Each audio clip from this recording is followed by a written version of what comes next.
Theory of conservation എന്ന് പറയുന്നത് പിയാഷയുടെ അതായത് ഡെവലപ്മെന്റ് സ്റ്റേജില് ഏത് സ്റ്റേജസുമായിട്ട് ബന്ധപ്പെട്ടതെന്നുള്ളതാണ് ചോദ്യം. സെൻസറി മോട്ടോർ സ്റ്റേജ് ആണോ, കോൺക്രീറ്റ് ഓപ്പറേഷൻ സ്റ്റേജ് ആണോ, പ്രീ ഓപ്പറേഷൻ സ്റ്റേജ് ആണോ, ഫോർമൽ ഓപ്പറേഷൻ സ്റ്റേജ് ആണോ എന്നുള്ളതാണ് നമ്മളോടുള്ള ചോദ്യം. ഓക്കെ, അപ്പൊ അതിനു വേണ്ടിയിട്ട് നമ്മൾ അറിഞ്ഞിരിക്കേണ്ട ഒരു കാര്യം എന്ന് പറയുന്നത് എന്തറിഞ്ഞിരിക്കണം?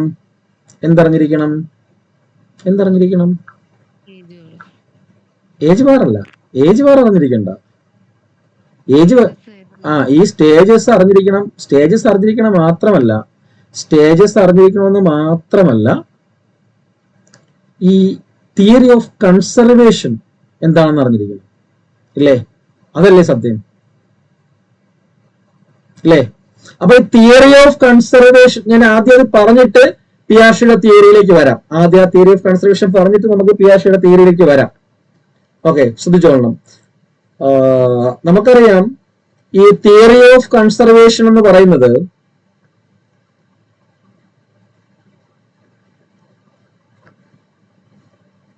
ശ്രദ്ധിച്ചോളണേ. തിയറി ഓഫ്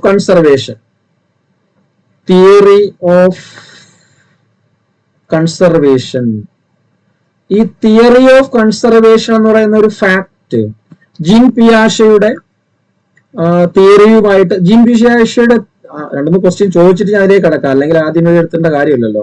ജീൻ പിയാഷയുടെ തിയറിയുടെ പേരെന്താ? തെറ്റ്. Very good. എന്താണ് ജീൻ പിയാഷയുടെ തിയറിയുടെ പേര്? നോർമലായിട്ട് പറയുകയാണെങ്കിൽ അതിനെ വിളിക്കുന്നത് ജനറ്റിക് എപ്പിസ്റ്റമോളജി എന്നാണ്. ഇത് അറിഞ്ഞാത്ത ആരെങ്കിലും ഉണ്ടോ ക്ലാസ്സിൽ? ഉണ്ടോ അവിടെ? ഇതറിയാത്ത ആരെങ്കിലും ഉണ്ടോ? ജനറ്റിക് എപ്പിസ്റ്റമോളജി എന്നാണ് ജീൻ പിയാഷയുടെ തിയറിയെ വിളിക്കുന്നത്. ജനിതക ജ്ഞാന നിർമ്മിതി വാദം എന്നാണ് ഇദ്ദേഹത്തിന്റെ തിയറിയെ വിളിക്കുന്നത്. അതറിയാത്ത ആരെങ്കിലും ഉണ്ടോ അവിടെ? ഓക്കെ, ഉണ്ടെങ്കിൽ ഇല്ലെങ്കിൽ പഠിക്കുക. അപ്പം ഈ ജനറ്റിക് എപ്പിസ്റ്റമോളജി എന്ന് പറയുന്ന തിയറിയിൽ ഒരുപാട് കമ്പോണൻസുകളുണ്ട്. അതായത് അതിന്റെ സ്ട്രക്ചർ ഉണ്ട്, അതിന്റെ സ്ട്രക്ചർ നമുക്ക് പഠിക്കണം, അതിന്റെ ഫങ്ഷനിങ് പഠിക്കണം. അതുപോലെ തന്നെ മൂന്നാമതായിട്ട് ഒന്നാമത്തത് ജനറ്റിക് എപ്പിസ്റ്റമോളജിയുടെ സ്ട്രക്ചർ, രണ്ടാമത്തത് ജനറ്റിക് എപ്പിസ്റ്റമോളജിയുടെ ഫങ്ഷനിങ്, മൂന്നാമത്തത് ജനറ്റിക് എപ്പിസ്റ്റമോളജിയുടെ ഡെവലപ്മെന്റ്. നിങ്ങൾ പലപ്പോഴും ഇതിന്റെ എവിടെങ്കിലുമൊക്കെ കയറിയിട്ട് പഠിച്ചിട്ടുള്ളവരായിരിക്കും മിക്കവരും, ഓർഡർ ആയിട്ട് പഠിച്ചിട്ടുള്ളവരായിരിക്കത്തില്ല. അല്ലേ? നിങ്ങളതിന്റെ സ്ട്രക്ചർ എന്ന് പറയുമ്പോൾ, സ്ട്രക്ചറിനെ കുറിച്ച് പറയുമ്പോൾ അതിലേക്ക് വരാം, നമ്മൾ കൺസർവേഷനിലേക്ക് വരാം. ഞാൻ സ്ട്രക്ചറിലേക്ക് വരുമ്പോൾ വെറുതെ സ്ട്രക്ചർ എന്നല്ല പറയുന്നത്. നമ്മൾ പഠിച്ചിട്ടുണ്ട് ജനറ്റിക് അതായത് പിയാഷെ എന്ന് പറയുന്നത്, ജീൻ പിയാഷെ എന്ന് പറയുന്നത് അടിസ്ഥാനപരമായിട്ട് സ്വിറ്റ്സർലാൻഡുകാരനായിട്ടുള്ള ഒരു ബയോളജിസ്റ്റ് ആയിരുന്നു. സ്വിറ്റ്സർലാൻഡുകാരനായ ബയോളജിസ്റ്റ് ആയിട്ടുള്ള ജീൻ പിയാഷെ ഒരു തിയറി എഴുതി വെച്ചു സൈക്കോളജിയെ കുറിച്ച്. പക്ഷെ അദ്ദേഹം ബയോളജിസ്റ്റ് ആയതുകൊണ്ട് ഇദ്ദേഹത്തിന്റെ ഈ തിയറിയെ ആരും അന്ന് മൈൻഡ് ചെയ്തില്ല. 1936 തിയറി വരുന്നത്. 1936 തിയറി വന്ന് ജനറ്റിക് എപ്പിസ്റ്റമോളജി എന്ന് പറയുന്ന തിയറി വന്നതിന് ശേഷം വലുതായിട്ട് ആരും മൈൻഡ് ചെയ്തില്ല. അതിനുശേഷം അദ്ദേഹത്തിന്റെ മരണശേഷമാണ് മറ്റ് സൈക്കോളജിസ്റ്റുകൾ ഇതിനെക്കുറിച്ച് പഠിച്ചപ്പോൾ കൊള്ളാമല്ലോ, അടിപൊളിയാണല്ലോ എന്ന് പറഞ്ഞിട്ടാണ് ഇത് പിന്നീട് നമ്മുടെ സൈക്കോളജിയിലേക്ക് ഇത് വലിയൊരു തിയറി ആയിട്ട് കൊണ്ടുവരുന്നത്. ആദ്യമൊന്നും ആരും മൈൻഡ് ചെയ്യുന്നുണ്ടായില്ല. അപ്പം 1936 വന്ന ഈ ജനറ്റിക് എപ്പിസ്റ്റമോളജി എന്ന് പറയുന്ന ജനിതക ജ്ഞാന നിർമ്മിതി വാദം എന്ന് പറയുന്ന, നമുക്ക് അതിന്റെ ആവശ്യമില്ല എന്നാലും പറയുകയാണ്. അപ്പൊ ആ തിയറിയിൽ അദ്ദേഹം പറയുന്നത് ലേണിംഗ്, അതായത് പഠനം കൊണ്ട് ബുദ്ധിപരമായിട്ടുള്ള മാറ്റങ്ങൾ, learning will leads to intellectual or cognitive changes. പഠനം എന്ന് പറയുന്നത് കുട്ടികളില് ബുദ്ധിപരമായിട്ടുള്ള, ഇന്റലക്ച്വൽ ആയിട്ടുള്ള അല്ലെങ്കിൽ കോഗ്നിറ്റീവ് ആയിട്ടുള്ള ഇന്റലക്ച്വൽ ആയിട്ടുള്ള കൊഗ്നിറ്റീവ് ആയിട്ടുള്ള ചേഞ്ചസ് വേറൊന്നും ഉണ്ടാവുന്നില്ല. ഇന്റലക്ച്വൽ എന്ന് പറഞ്ഞു കഴിഞ്ഞാലും കൊഗ്നിറ്റീവ് എന്ന് പറഞ്ഞു കഴിഞ്ഞാലും ഒരേ മീനിങ് ആണ്. എന്തുണ്ടാവുന്നു? പഠനം കൊണ്ട് കുട്ടിയിൽ എന്ത് സംഭവിക്കുന്നു?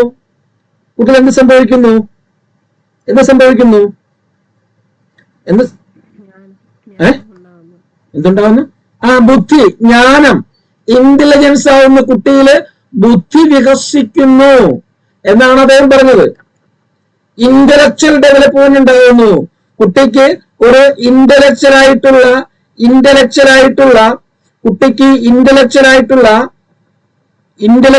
ഡെവലപ്മെന്റ് ഉണ്ടാകുന്നു. അല്ലെങ്കിൽ കുട്ടിക്ക് കൊഗ്നിറ്റീവ് ആയിട്ടുള്ള ഡെവലപ്മെന്റ് ഉണ്ടാകുന്നു. ഇതാണ് അദ്ദേഹം എപ്പിസ്റ്റമോളജിയിൽ പറയുന്നത്. അങ്ങനെയുള്ള അല്ലെങ്കിൽ പഠനപരമായിട്ട് കുട്ടിക്ക് ഇന്റലക്ച്വൽ ഡെവലപ്മെന്റ് ഉണ്ടാകുന്നെന്നും കൊഗ്നിറ്റീവ് ഡെവലപ്മെന്റ് ഉണ്ടാകുന്നെന്നും ആ ഒരു സിദ്ധാന്തത്തെ, ആ ഒരു തിയറിയെ ഇദ്ദേഹം 3 എപ്പിസോഡുകളിലൂടെ അല്ലെങ്കിൽ 3 കമ്പറൻസുകളിലൂടെയാണ് ഇദ്ദേഹം വിവരിച്ചത്. ഒന്ന് സ്ട്രക്ചർ എന്ന് പറഞ്ഞു കഴിഞ്ഞാൽ വെറും സ്ട്രക്ചർ അല്ല, ദാറ്റ് ഈസ് കൊഗ്നിറ്റീവ്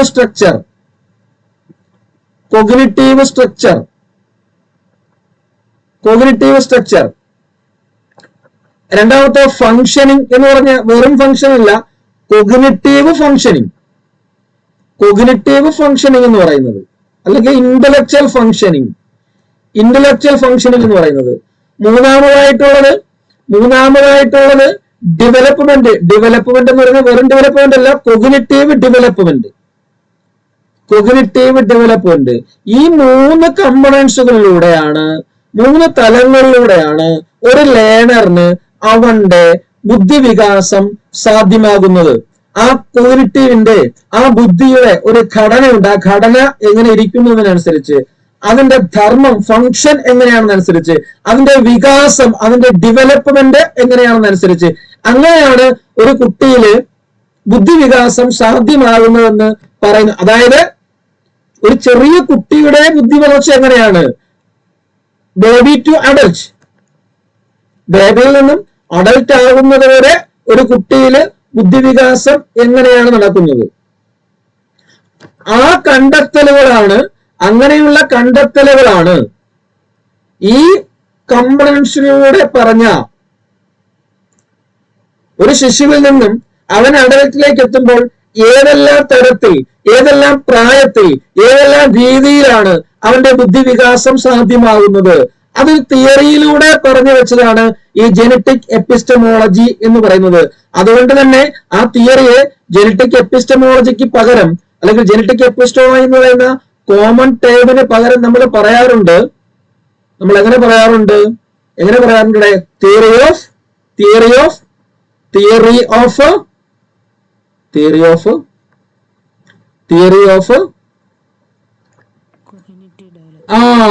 കൊഗ്നിറ്റീവ്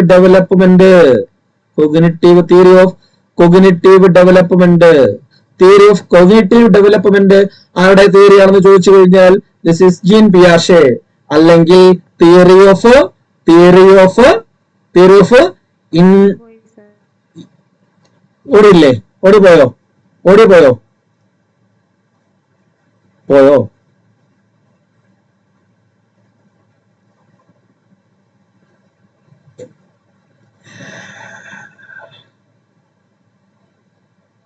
ഇപ്പൊ ഓടി വന്നോ?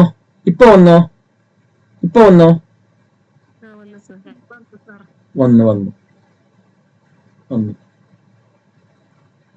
ഞാൻ പറയുന്നതില് എന്തെങ്കിലും ഡിഫോൾട്ട് ഉണ്ടെങ്കിൽ നിങ്ങൾ തിരിച്ച് ചോദിക്കണം, മിണ്ടാതിരിക്കരുത്. ഞാൻ പറയുന്നതിന്റെ കൂട്ടത്തിൽ ചിലപ്പോൾ വരാം, അതാണ് ശരി എന്നും പറഞ്ഞിരിക്കരുത്. ഡൗട്ട്സ് ഉണ്ടെങ്കിൽ അപ്പോഴേ ചോദിച്ച് ക്ലിയർ ചെയ്ത് വെക്കോളണം കേട്ടോ.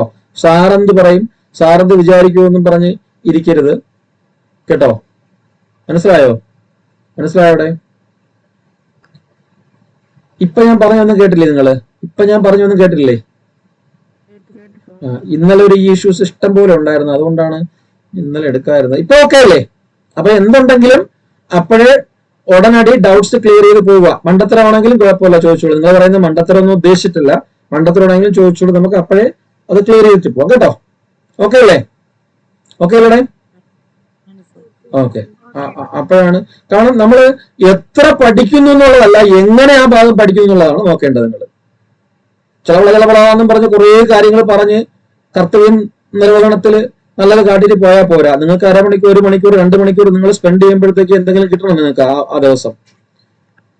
അല്ലാതെ ഭയങ്കര നഷ്ടമാണ്. അപ്പം intellectual theory of intellectual development, ആ സമയത്ത് ആരോ ഓഡിയോ എന്ന് പറഞ്ഞില്ലേ, theory of intellectual development, theory of intellectual development, development. അപ്പൊ theory of cognitive development, theory of intellectual development, അല്ലെങ്കിൽ ജെനറ്റിക് എപ്പിസ്റ്റമോളജി എന്നൊക്കെ ചോദിച്ചു കഴിഞ്ഞാൽ ആരാണത്? ജീൻ പിയാഷെയാണ്. അപ്പൊ ഞാൻ എങ്ങനെയാണ് നിങ്ങൾ പഠിക്കേണ്ടത്, നിങ്ങൾ മുമ്പ് പഠിച്ചിരുന്നതിനെ എങ്ങനെയും കൂടി ഓർത്തെടുക്കണം, ആ ലെവലിലായിരിക്കും ക്വസ്റ്റ്യൻ നമ്മളോട് ചോദിക്കുന്നത് എന്ന് പറയാൻ വേണ്ടിയിട്ടാണ് നിങ്ങൾക്ക് ഈ ക്വസ്റ്റ്യൻ എടുത്തിട്ട് അതിൽ ആ ക്വസ്റ്റ്യനിലൂടെ കടന്നത്. അപ്പൊ അതില് ഞാൻ പറഞ്ഞു 3 കമ്പണൻസുകളുണ്ട്: cognitive structure, cognitive functioning and cognitive development. ഇതിന് 3 നിങ്ങൾ കടന്നു പോയിട്ടുണ്ടായിരിക്കും. അതായത് കോഗ്നിറ്റീവ് സ്ട്രക്ചർ എന്നുള്ള കാര്യത്തിനെ കുറിച്ച് നിങ്ങൾ പഠിക്കുമ്പോൾ നിങ്ങൾ പഠിച്ചു പോയിട്ടുണ്ടായിരിക്കും. കോഗ്നിറ്റീവ് സ്ട്രക്ചറിൽ വരുന്ന ഓരോ കാര്യമാണ് എന്ന് പറയുന്നത്, ഞാൻ കോഗ്നിറ്റീവ് എസ് എന്ന് എഴുതിയാണ്. കോഗ്നിറ്റീവ് സ്ട്രക്ചറിൽ വരുന്ന ഒരു കാര്യമാണ് എന്ന് പറയുന്നത് ആ ഒരു ടൈം നിങ്ങൾ പഠിച്ചിട്ടുണ്ടായിരിക്കും. സ്കീമ കേട്ടിട്ടുണ്ടോ? സ്കീമ കേട്ടിട്ടില്ലേ? സ്കീമ.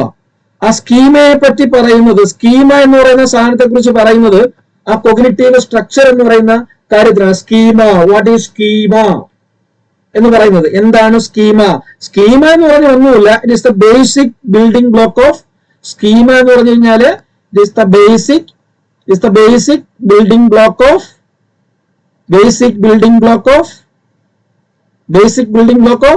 നോളജ്. അല്ലേ? Basic building block of knowledge ആണ് സ്കീമ എന്ന് പറയുന്നത്. സ്കീമ സിമ്പിൾ ആയിട്ട് പറഞ്ഞു കഴിഞ്ഞാൽ എന്ന് പറഞ്ഞു കഴിഞ്ഞാല് നിങ്ങൾ തന്നെ എന്തെങ്കിലും ഒരു കാര്യം ഓർത്താൽ മതി. എന്തെങ്കിലും ഒരു കാര്യം ഓർത്താന്ന് വെച്ച് കഴിഞ്ഞാൽ നിങ്ങളെ വീടിനെ പറ്റിയോ എന്തെങ്കിലും ഉപകരണത്തെ പറ്റിയോ എന്തെങ്കിലുമൊക്കെ ഒന്ന് ഓർത്താൽ മതി. നിങ്ങൾ സിമ്പിൾ ആയിട്ട് നിങ്ങളെ വീടിനെ പറ്റി ഓർക്കുമ്പോഴത്തേക്ക് നിങ്ങളെ വീടുണ്ടാക്കാനായിട്ട് ഒരുപാട് സാധനങ്ങൾ, ഒരു വീട് അല്ലെങ്കിൽ ഒരു മൊബൈൽ ഉണ്ടാക്കാനായിട്ട്, അല്ലെങ്കിൽ ഒരു പേന ഉണ്ടാക്കാനായിട്ട്, അല്ലെങ്കിൽ വേറെ എന്തെങ്കിലും ഒരു ചിക്കൻ ഉണ്ടാക്കാനായിട്ട്, നിങ്ങൾ വീട്ടിൽ ചിക്കൻ കറി വയ്ക്കുന്ന കാര്യം ഓർത്താൽ മതി. അല്ലേ? വീട്ടിൽ ചിക്കൻ കറി വയ്ക്കുന്ന കാര്യം ഓർത്താൽ മതി സിമ്പിൾ ആയിട്ട്. അല്ലെങ്കിൽ വീട് വയ്ക്കുന്ന കാര്യം ഓർത്താൽ മതി. അല്ലേ? ചിക്കൻ കറി പറയണോ വീട് പറയണോ? എന്ത് പറഞ്ഞാലും കുഴപ്പമില്ല, മനസ്സിലാവും. അല്ലേ? ഓക്കെ, നമുക്ക് വീട് പറയാം. അപ്പൊ വീടിന്റെ കാര്യം ഓർത്തു കഴിഞ്ഞാൽ ആ വീടുണ്ടാക്കാൻ എന്ത് വേണം? കട്ട മാത്രം മതിയാ? കട്ട വേണം, കമ്പി, ആദ്യം പൈസ വേണം, കട്ട വേണം, കമ്പി വേണം, മണൽ വേണം, സിമന്റ് വേണം, അല്ലേ? തടി വേണം, ഒരുപാട് സാധനങ്ങൾ വേണം. വളരെ വളരെ, അതായത് കട്ട, കമ്പി, കല്ല്, മണ്ണ്, ചളി, തടി, ഗ്ലാസ്, ഇങ്ങനെയുള്ള കുഞ്ഞു ഓരോ സാധനങ്ങൾ കൊണ്ടാണ് നിങ്ങൾ വീടുണ്ടാക്കുന്നത്. ചിക്കൻ കറി വെക്കുമ്പോഴത്തേക്ക് നിങ്ങൾക്ക് ചിക്കൻ വേണം, അല്ലെ? പിന്നെ ചിക്കനിൽ ഇടാൻ വേണ്ടിയിട്ടുള്ള മറ്റ് ഇൻഗ്രീഡിയന്റുകൾ വേണം. എണ്ണ വേണം, അല്ലെ? മുളക് വേണം, മല്ലി വേണം, മുളക് വേണം, ക്യാപ്സിക്കം വേണം, വെളുത്തുള്ളി വേണം, ഇഞ്ചി വേണം, പിന്നെന്ത് വേണം? തക്കാളി വേണം. ചിലർ തൈര് ഒഴിക്കും, തൈര് വേണമെങ്കിൽ തൈര് വേണം. പിന്നെന്ത് വേണം? ഇത്ര മതിയാ? സവാള. ഓക്കെ, അത് ഓരോരുത്തരുടെ ചോയ്സ് ആണ്. സവാള അല്ലെങ്കിൽ ചെറിയ ഉള്ളി. ഓക്കെ, ഇനി എന്ത് വേണം? ഇത്ര മതിയാ? മതി, അല്ലേ? ഇനി കുറച്ച് ടേസ്റ്റ് കൂടാൻ വേണമെങ്കിൽ കുറച്ച് തേങ്ങയൊക്കെ വറുത്തരയ്ക്കുകയോ അതിനെ ചെറുതായിട്ട് അരിഞ്ഞ് വറുത്തിടുകയോ ഒക്കെ ചെയ്യാം. അങ്ങനെ ഒരുപാട് സാധനങ്ങൾ വേണം. കുഞ്ഞായിട്ടുള്ള ഒരുപാട് സാധനങ്ങൾ നമുക്ക് വേണം അതിൽ, അല്ലേ?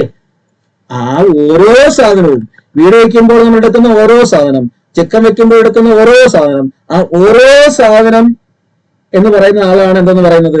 കട്ട എന്ന് പറയുന്ന ഒരു സ്കീമാണ്, കമ്പി എന്ന് പറയുന്ന ഒരു സ്കീമാണ്, ചിക്കൻ എന്ന് പറയുന്ന ഒരു സ്കീമാണ്, മുളക എന്ന് പറയുന്ന ഒരു സ്കീമയാണ്, മല്ലി എന്ന് പറയുന്ന ഒരു സ്കീമയാണ്, സവാള എന്ന് പറയുന്ന ഒരു സ്കീമയാണ്. മനസ്സിലായ? ഓരോരോ കുഞ്ഞു കാര്യങ്ങളും ഓരോ സ്കീമയാണ്. അതാണ് സ്കീമ എന്ന് പറയുന്നത്. That is the basic building block of chicken എന്നോ എന്ന് പറയുന്നതിന്, ചിക്കൻ ആണെങ്കിൽ ചിക്കൻ, വീടാണെങ്കിൽ വീട് എന്ന് പറയുന്നത് പോലെ ഇവിടെ നോളജിന്റെ ബേസിക് ബിൽഡിംഗ് ബ്ലോക്ക് ആണ് ഈ സ്കീമ എന്ന് പറയുന്നത്. ആ സ്കീമ എന്ന് പറയുന്നത് അത്തരത്തിലുള്ള അതൊരു ഒരു ഡെഫിനിഷൻ ആയിട്ട് പറഞ്ഞു കഴിഞ്ഞാല് വൈജ്ഞാനിക ഘടനയുടെ അടിസ്ഥാന ഏകകം അല്ലെ, ബേസിക് ബിൽഡിംഗ് ബ്ലോക്ക് അല്ലെങ്കിൽ basic unit of cognitive structure, അങ്ങനെ പറയാം, അങ്ങനെ വേണമെങ്കിലും പറയാം. ഈ വൈജ്ഞാനിക ഘടനയുടെ ഏകകം എന്ന് പറയുന്നത്, അടിസ്ഥാന ഏകകം എന്ന് പറയുന്നത് ആരാണ്? ഈ സ്കീമയാണ് എന്ന് നമുക്ക് പറയാം. സ്കീമയാണെന്ന് നമുക്ക് പറയാം. അതായത് ഈ സ്കീമ എന്ന് പറയുന്നത് രണ്ട് തരത്തിലാണ് ലഭ്യമാകുന്നത്. കുഞ്ഞുകുട്ടികളിലായിരിക്കുമ്പോൾ അല്ലെങ്കിൽ ശിശുവായിരിക്കുമ്പോൾ രണ്ട് തരത്തിലാണ്. ഏതൊക്കെ രീതിയിലാണ് ഈ സ്കീമ നമ്മുടെ ഒരു ലേണറിനെ സംബന്ധിച്ചിടത്തോളം, ഒരു കുട്ടിയെ സംബന്ധിച്ചിടത്തോളം എങ്ങനെയൊക്കെയുണ്ട്? ഒന്നാമത്തത് ബയോളജിക്കൽ ഇൻഹെറിറ്റൻസ്. Biological inheritance. രണ്ടാമത്താണെങ്കിലോ എൻവയോൺമെന്റൽ ഇന്ററാക്ഷൻസ്. അല്ലേ? ഒന്നുകില് ബയോളജിക്കൽ ഇൻഹെറിറ്റൻസിലൂടെയോ അല്ലെങ്കിൽ എൻവയോൺമെന്റൽ ഇന്ററാക്ഷനിലൂടെ ആയിരിക്കും ഈ സ്കീമുകള് ഒരു ലേണറിലേക്ക്, ഒരു കുട്ടിയിലേക്ക് വരുന്നത്. ബയോളജിക്കൽ ഇൻഹെറിറ്റൻസ് ഇൻഹെറിറ്റൻസ് എന്ന് പറയുമ്പോഴത്തേക്ക് എന്താണ് ബയോളജിക്കൽ ഇൻഹെറിറ്റൻസ് എന്ന് പറഞ്ഞു കഴിഞ്ഞാല് ഒരു കുഞ്ഞിക്കുട്ടി ജനിച്ചു കഴിഞ്ഞാല് അവന്റെ ഉള്ളിൽ എന്ത് ചെയ്യും? അവന്റെ ഉള്ളിൽ ഒത്തിരി സ്കീമുകൾ ഉണ്ടാകും. ഇപ്പൊ നമ്മൾ പറഞ്ഞതനുസരിച്ച്, നമ്മളെല്ലാം പിയാഷെ പറഞ്ഞതനുസരിച്ച്, ഒരു കുഞ്ഞിക്കുട്ടി ജനിക്കുമ്പോൾ അവന്റെ ഉള്ളിൽ ഒത്തിരി സ്കീമുകൾ ഉണ്ടായിരിക്കും അല്ലേ? ആ ഒരു രീതിയിലാണ് ആ കുഞ്ഞിക്കുട്ടിയിൽ ഉണ്ടായിരിക്കുന്ന സ്കീമുകൾ എന്ന് പറയുന്നത് രണ്ട് രീതിയിൽ ഉണ്ടായിരിക്കും എന്നാണ് ആര് പറയുന്നത്? പിയാഷെ പറയുന്നത്. ബയോളജിക്കൽ ഇൻഹെറിറ്റൻസിലൂടെ ലഭിച്ച സ്കീമുകൾ ഉണ്ടായിരിക്കും. അവന് എൻവയോൺമെന്റൽ ഇന്ററാക്ഷൻസിലൂടെ ലഭിച്ച സ്കീമുകൾ ഉണ്ടായിരിക്കും എന്നാണ് പറയുന്നത്. ബയോളജിക്കൽ ഇൻഹെറിറ്റൻസിലൂടെ അവന് ലഭിക്കുന്ന സ്കീമുകൾ ഏതൊക്കെയാണ് പറഞ്ഞേ? ബയോളജിക്കൽ ഇൻഹെറിറ്റൻസിലൂടെ ആ ഒരു കുഞ്ഞുകുട്ടിക്ക് ലഭിക്കുന്ന സ്കീമുകൾ ഏതൊക്കെയുണ്ട്? ബയോളജിക്കൽ ഇൻഹെറിറ്റൻസിലൂടെ ലഭിക്കുന്ന സ്കീമുകൾ ഏതൊക്കെയായിരിക്കും? ഒന്ന് പറഞ്ഞേ.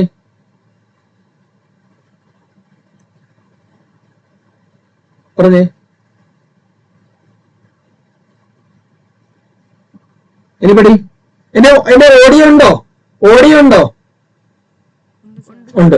അപ്പൊ ബയോളജിക്കൽ ഇൻഹെറിറ്റൻസിലൂടെ സ്കീമ ലഭിക്കുന്നത് ഒന്ന് ഏതെങ്കിലും ഒരെണ്ണം പറയാം, ഒരു എക്സാമ്പിൾ പറയാം.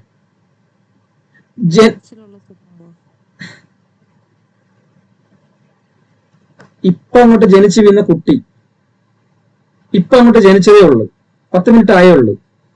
ഓക്കെ, 10 മിനിറ്റ് ആയതേ ഉള്ളൂ. അമ്മയുടെ നെഞ്ചത്ത് ഇരിക്കുന്നതേ ഉള്ളൂ, അല്ലെങ്കിൽ അമ്മയുടെ അടുത്ത് കിടക്കുകയാണ്. ആ കുട്ടിക്ക് ഒരു സ്കീമയുണ്ട്.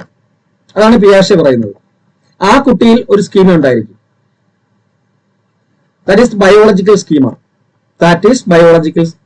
ബയോളജിക്കൽ സ്കീമ അല്ലെങ്കിൽ ബയോളജിക്കൽ ഇൻഹെറിറ്റൻസിലൂടെ കിട്ടുന്ന സ്കീമ.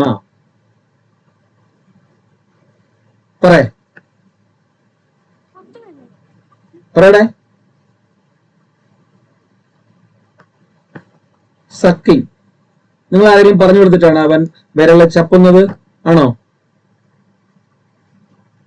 അവിടെ നിങ്ങൾ ആരെങ്കിലും കൈ പിടിച്ച് അവന്റെ വായിലേക്ക് വെച്ചു കൊടുത്തിട്ടാണ് അവൻ പാല് കിട്ടാത്തപ്പോ വിരല് ചപ്പുന്നത്? ആണോ? അല്ലല്ലോ. അത് അവന്റെ ഉള്ളിലുണ്ടായിരിക്കുന്ന സ്കീമയാണ്. സക്കിങ് എന്ന് പറയുന്നത് ബയോളജിക്കൽ ഇൻഹെറിറ്റൻസ് സ്കീമയാണ്. അതുപോലെ തന്നെ ഗ്രാസ്പിംഗ് എന്ന് പറയുന്നത് അതായത് നിങ്ങൾ കൈ കൊണ്ട് അവന്റെ കയ്യിൽ വെച്ചു കൊടുത്താൽ അവൻ എന്ത് ചെയ്യും? കയ്യിൽ പിടിക്കും, മുറുക്കി പിടിക്കും. അത് നിങ്ങൾ ആരെങ്കിലും പറഞ്ഞു കൊടുത്തിട്ടാണോ? ആണോ? അല്ല. അപ്പൊ അങ്ങനെയുള്ള കുറച്ച് സ്കീമുകൾ അവന്റെ ഉള്ളിലുണ്ട് ജനിക്കുമ്പോൾ തന്നെ. രണ്ടാമത്തത് എൻവയോൺമെന്റൽ ഇന്ററാക്ഷൻസിലൂടെ. അങ്ങനെ ജനിച്ച കുട്ടി കുറെ ദിവസം നിങ്ങളോട് അധിവസിക്കുമ്പോഴത്തേക്ക് കുറച്ചു നാൾ കഴിയുമ്പോഴത്തേക്ക് ആ കുട്ടി എന്ത് ചെയ്യും? അമ്മ നാദിയും വിളിക്കും അല്ലേ? അമ്മയെ നാദിയും വിളിക്കും, അല്ലെങ്കിൽ അച്ഛ എന്ന് വിളിക്കും അല്ലേ? അല്ലെങ്കിൽ വേറെന്തെങ്കിലും പേര് വിളിക്കും, അല്ലെങ്കിൽ കിളി എന്ന് പറയും, പന്ത് എന്ന് പറയും, കസേര എന്ന് പറയും, പാത്രം എന്ന് പറയും, പിഞ്ഞാണം എന്ന് പറയും. ഇങ്ങനെ പറയത്തില്ലേടെ? പറയില്ലയോ? ഇങ്ങനെയൊക്കെ പറയില്ലേ? പറയും. അതെങ്ങനെയാ പറയുന്ന കുട്ടി? എങ്ങനെയാ പറയുന്നേ? അതെവിടുന്ന കിട്ടിയ അറിവുകള്? അതോ അവന്റെ പരിസ്ഥിതിയിൽ നിന്ന് കിട്ടിയതില്ലേ അവന്? ആണോടെ? നിങ്ങൾ അമ്മ അമ്മ അമ്മ എന്ന് പറഞ്ഞ് കൊടുത്ത് പഠിപ്പിക്കുന്നതാണോ? അവൻ കേട്ട് അവന്റെ ചുറ്റുപാട് നിന്ന് അവൻ പഠിക്കുന്ന ശബ്ദങ്ങള് നിങ്ങൾ പറയുന്ന കേട്ട് അങ്ങനെ കിട്ടുന്ന കുറെ സ്കീമുകളാണ്.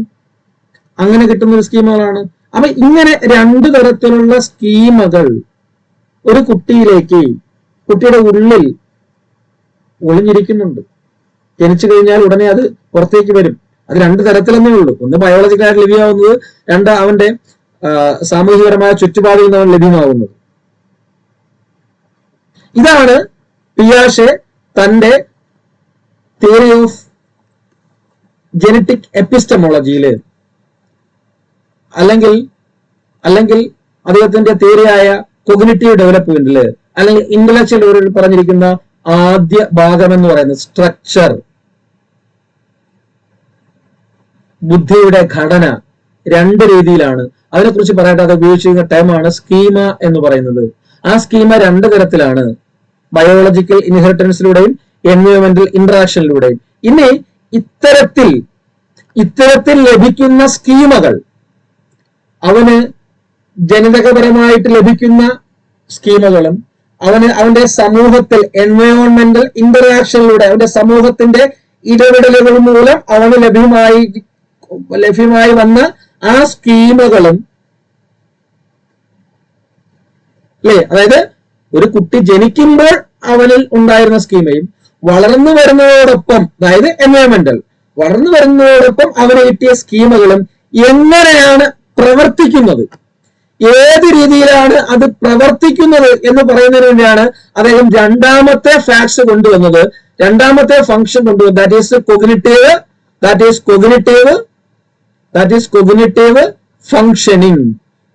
കൊഗ്നിറ്റീവ് ഫംഗ്ഷനിങ് എന്ന് പറയുന്നത്. അതെങ്ങനെയാണ് പ്രവർത്തിക്കുന്നത്, ഈ സ്ട്രക്ചർ, ഈ സ്കീമുകൾ എങ്ങനെയാണ് പ്രവർത്തിക്കുന്നത്? That is functioning, cognitive functioning. എങ്ങനെയാണ് ആ സ്കീമുകൾ പ്രവർത്തിക്കുന്നത്? അതിനെക്കുറിച്ച് പറയാനാണ് അദ്ദേഹം കൊഗ്നിറ്റീവ് ഫംഗ്ഷനിനെ കുറിച്ച് പറഞ്ഞത്. ഇത് നിങ്ങൾ പഠിച്ചിട്ടുണ്ട്. അപ്പൊ ഇങ്ങനെ പഠിച്ചില്ലെങ്കിൽ കുഴപ്പമെന്ന് പറഞ്ഞാൽ സിമ്പിളായിട്ട് ക്വസ്റ്റ്യൻ ചോദിക്കും. Case of genetic epistemology following terms അല്ലെങ്കിൽ following principles are related to cognitive functioning എന്ന് ചോദിക്കും. നിങ്ങൾ ഈ ടേം കേട്ടിട്ടില്ലെങ്കിൽ, ഈ കാര്യം എന്താണ് അറിഞ്ഞില്ലെങ്കിൽ, ആ താഴെ തന്നിരിക്കുന്ന ടേമുകള്, താഴെ തന്നിരിക്കുന്ന സാധനങ്ങള് ഇതുമായിട്ട് ബന്ധപ്പെട്ടതാണോ അല്ലെന്ന് അറിയാൻ പറ്റത്തില്ല. നിങ്ങളിത് പഠിച്ചിട്ടുണ്ട്. കൊഗ്നിറ്റീവ് ഫംഗ്ഷനിങ് എന്നും പറഞ്ഞ് നിങ്ങൾ പഠിച്ചിട്ടില്ല. വേറെ ഏതെങ്കിലും രീതി നിങ്ങൾ പഠിച്ചിട്ടുണ്ടായിരിക്കും. ഏതൊക്കെയാണ് കൊഗ്നിറ്റീവ് ഫംഗ്ഷനിൽ വരുന്ന കാര്യങ്ങൾ? ഏതൊക്കെയാണ് കൊഗ്നിറ്റീവ് ഫംഗ്ഷനിൽ വരുന്നത്? ഒന്നാമത്തത് ഏതൊക്കെയാണ്? അസിമിലേഷൻ. എന്താണ് അസിമിലേഷൻ? Very good. അക്കോമോഡേഷൻ. മൂന്നാമത്തത് equilibration.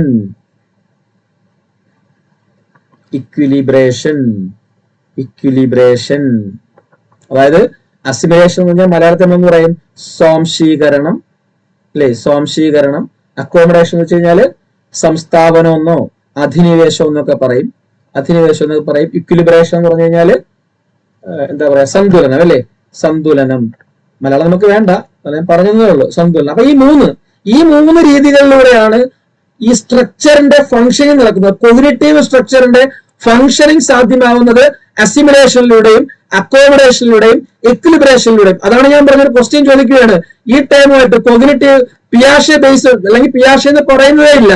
Cognitive functions with related to നമ്മൾ താഴെ ഒരു ക്വസ്റ്റ്യൻ ഇങ്ങനെ കാണും. അസിമിലേഷൻ, അക്കോമഡേഷൻ, ഇക്വിലിബ്രേഷൻ, അല്ലെങ്കിൽ അസിമിലേഷൻ ആൻഡ് അക്കോമഡേഷൻ ഒരു ഓപ്ഷൻ, ഇക്വിലിബ്രേഷൻ വേറെന്തെങ്കിലും, അല്ലെങ്കിൽ അക്കോമഡേഷൻ വേറെന്തെങ്കിലും. അസിമുലേഷൻ, അക്കോമഡേഷൻ, ഇക്വിലിബ്രേഷൻ ഒരു ഓപ്ഷൻ. ഇങ്ങനെയൊക്കെ തന്നു കഴിഞ്ഞാൽ ഈ കോഗ്നിറ്റീവ് ഫംഗ്ഷനിങ് എന്താണെന്ന്, അത് ആര് പറഞ്ഞതാണെന്ന്, അത് എന്തുമായിട്ട് ബന്ധപ്പെട്ടതാണെന്ന് അറിയത്തില്ലെങ്കിൽ ഈ ക്വസ്റ്റ്യൻ അവിടെ എഴുതാൻ പറ്റത്തില്ല. പറ്റുമോ? ഇല്ല, ഒരിക്കലും പറ്റത്തില്ല. That is cognitive function. അപ്പൊ എന്താണ് assimilation? What is assimilation? What is accommodation? What is equilibration? ഈ കാര്യങ്ങൾ അറിയണം.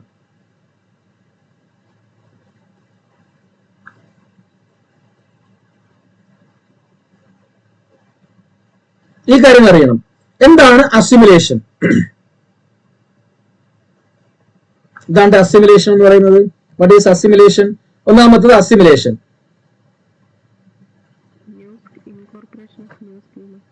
Incorporation of new schema.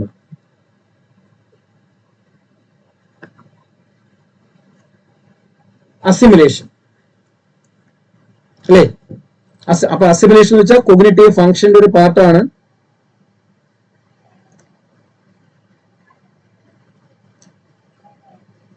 Incorporation of new schema എന്ന് നമുക്ക് പറയാം.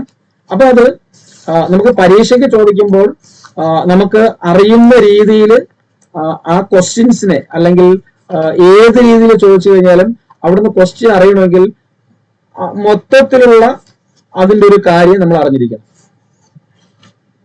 എന്താണെന്നുള്ളത്. അപ്പം മൊത്തത്തിൽ എന്താണെന്ന് അറിയാൻ വേണ്ടി ചെയ്യാനുള്ള ഒരു കാര്യം എന്ന് വെച്ച് കഴിഞ്ഞാൽ ഇത്രയേ ഉള്ളൂ. അത് മനസ്സിലാക്കിയിരിക്കുക, എന്താണ് അദ്ദേഹം പറയുന്നത് അസിമുലേഷനിൽ എന്നുള്ള കാര്യം ഒന്ന് മനസ്സിലാക്കുക. അതായത് നമ്മൾ പറഞ്ഞു സ്ട്രക്ചർ ഉണ്ട്. കുട്ടി ജനിച്ചു കഴിഞ്ഞു, അവൻ എൻവയോൺമെന്റിൽ നിന്നും കുറച്ച് ഇന്ററാക്ഷൻസിലൂടെ കുറച്ച് കാര്യങ്ങൾ നേടിയെടുത്തു. നമ്മൾ പറഞ്ഞു കുട്ടിയുടെ ഉള്ളിൽ ഇത്തരത്തിലുള്ള ഒത്തിരി സ്കീമുകളുണ്ട്. ഓക്കെ, ഇനി ഇവൻ എന്ത് ചെയ്യും? അപ്പൊ അറിയാവുന്ന കുറെ സ്കീമുകൾ അവന്റെ ഉള്ളിലുണ്ട്. നിലവിലിപ്പോൾ അറിയാവുന്ന സ്കീമുകൾ അവന്റെ ഉള്ളിൽ ഇരിക്കുകയാണ്. അതായത് എക്സാമ്പിള്, ദിസ് ഈസ് അവന്റെ ഉള്ളിലുള്ള അറിയാവുന്ന സ്കീമാണ്. That is the familiar schema. Familiar ആയിട്ടുള്ള സ്കീമുകള് അവന്റെ ഉള്ളിൽ ഇരിക്കുകയാണ്. അങ്ങനെ ഈ ഫെമിലിയർ ആയിട്ടുള്ള ഈ സ്കീമയെ അവന് അറിയാവുന്ന സ്കീമയെ ഇപ്പുറത്തോട്ട് വരുമ്പോൾ കുറെ വേറൊരു സ്കീമ ഇങ്ങനെ ഇരിക്കുന്നുണ്ട്. ഇങ്ങനെ വേറൊരു കുറെ സ്കീമുകൾ ഇരിക്കുന്നുണ്ട്. ഇങ്ങനെയുള്ള കുറെ സ്കീമുകൾ ഇരിക്കുന്നുണ്ട്. That is unfamiliar scheme. Unfamiliar scheme. ഈ ഫെമിലിയർ സ്കീമ, അൺഫെമിലിയർ സ്കീമ, അതായത് കുട്ടിക്ക് ഫെമിലിയർ ആയിട്ടുള്ള ഒരു സ്കീമയുണ്ട്. ആ ഫെമിലിയർ ആയിട്ടുള്ള ഒരു സ്കീമ വെച്ചുകൊണ്ട് കുട്ടി എന്ത് ചെയ്യും?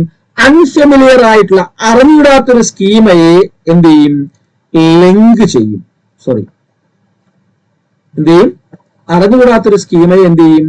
കുട്ടി എന്ത് ചെയ്യും? ലിങ്ക് ചെയ്യുന്നു.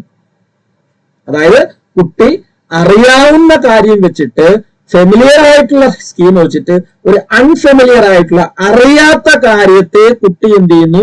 എക്സ്പ്ലെയിൻ ചെയ്യും. That is assimilation. ഓക്കെ, അല്ലെങ്കിൽ പറയും ഫെമിലിയർ സ്കീമയെയും അൺഫെമിലിയർ സ്കീമയെയും വെച്ചിട്ട് കുട്ടി എന്ത് ചെയ്യുന്നു? ഒരു ലിങ്ക് ക്രിയേറ്റ് ചെയ്യുന്നു. That is assimilation. അതിനെയാണ് അസിമുലേഷൻ എന്ന് പറയുന്നത്. നിങ്ങൾക്കറിയാം, നിങ്ങൾ മുമ്പ് കുറെ ഉദാഹരണങ്ങളൊക്കെ പഠിച്ചിട്ടുണ്ടായിരിക്കും അല്ലേ? അതായത് സിമ്പിൾ ആയിട്ട് അസിമുലേഷൻ ഒരു ഉദാഹരണം പറഞ്ഞു കഴിഞ്ഞാല്, അപ്പൊ കുട്ടി അത് തന്നെയാണ് പറവയെ കാണുന്നത്, വിമാനം കാണുന്നത് അല്ലെ? പറവയെ കാണുന്നതും അതുപോലെ തന്നെ വിമാനം കാണുന്നത്. അതായത് കിളിയെ കുട്ടിക്ക് അറിയാം. നിങ്ങളുടെ വീട്ടിലൊക്കെ നിൽക്കുമ്പോഴത്തേക്ക് നിങ്ങൾ ആ വളർന്ന സാഹചര്യങ്ങളിൽ ഒരുപാട് കിളികളെ കുട്ടി കാണും, ഒരുപാട് കിളിയൊക്കെ കുട്ടി കാണും. അപ്പൊ നിങ്ങൾ പറഞ്ഞു നോക്കി, ഇത് കിളിയാണ്, ഇത് മയനയാണ്, ഇത് അത്തയാണ്, ഇത് പ്രാവാണ്, അപ്പൊ എന്നൊക്കെ പറഞ്ഞു കൊടുക്കുക. അപ്പൊ പൊതുവേ അവരൊരു ചിത്രമുണ്ട്, ഒരു കിളി. അപ്പൊ അങ്ങനെ ഇരിക്കുന്ന സമയത്ത്, അവൻ നിങ്ങളുടെ വീട്ടിൽ ചുറ്റുമൊക്കെ നടക്കുന്ന സമയത്ത്, അല്ലെങ്കിൽ ഒരു ദിവസം നിങ്ങളെ കൂടെ പുറത്തു നിന്ന് കളിക്കുന്ന സമയത്ത്, അല്ലെങ്കിൽ നിങ്ങൾ തുണി കളിക്കൊണ്ടിരിക്കുന്ന സമയത്ത് നിങ്ങളുടെ ഡ്രസ്സിൽ പിടിച്ച് ഇങ്ങനെ തൂങ്ങി അവിടെ നിന്ന് കളിക്കുന്ന സമയത്ത് പെട്ടെന്ന് അവന്റെ മുകളിലൂടെ ആകാശത്തിലൂടെ വിമാനം പറന്നു പോവുകയാണ്. അപ്പം പെട്ടെന്ന് തന്നെ അമ്മയെ വിളിച്ചിട്ട് അല്ലെങ്കിൽ അമ്മയെ ചൂണ്ടിക്കൊണ്ട് അല്ലെങ്കിൽ ആ വിമാനത്തെ അമ്മയെ വിളിച്ച് ആ വിമാനത്തെ ഒന്ന് കാണിച്ചിട്ട് അമ്മയെ ഇതാ ഒരു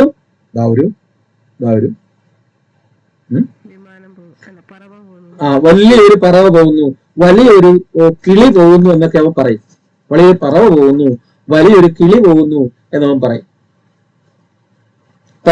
എന്ന് പറഞ്ഞു കഴിഞ്ഞാൽ അവനാകെ അറിയാവുന്ന ഫെമിലിയർ സ്കീമ എന്ന് പറയുന്നത് കിളി അല്ലെങ്കിൽ പറവയാണ്.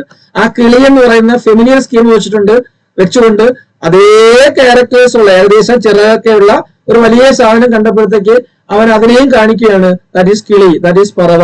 അതായത് അൺഫെമിലിയർ സ്കീമയെ അവൻ ലിങ്ക് ചെയ്യുന്നു. ഫെമിലിയർ സ്കീമയെ അൺഫെമിലിയർ സ്കീമയുമായിട്ട് ലിങ്ക് ചെയ്യുന്ന പ്രോസസ്സിനെയാണ് നമ്മൾ എന്ത് വിളിക്കുന്നത്? ഇവിടെ സിമ്പിൾ ആയിട്ട് പറഞ്ഞാൽ എന്ത് വിളിക്കുന്നത്? അസിമിലേഷൻ എന്ന് പറയുന്നത്. അപ്പോൾ നിങ്ങൾ എന്ത് പറയണം? അമ്മയെ അതൊരു വലിയ കിളി പോകുന്നു എന്ന് പറയുമ്പോൾ നിങ്ങൾ എന്ത് പറയും? അമ്മയായ നിങ്ങൾ എന്ത് പറയും?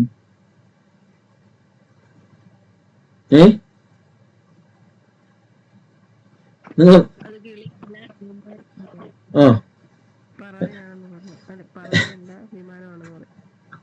അങ്ങനെ പറയത്തുള്ളോ?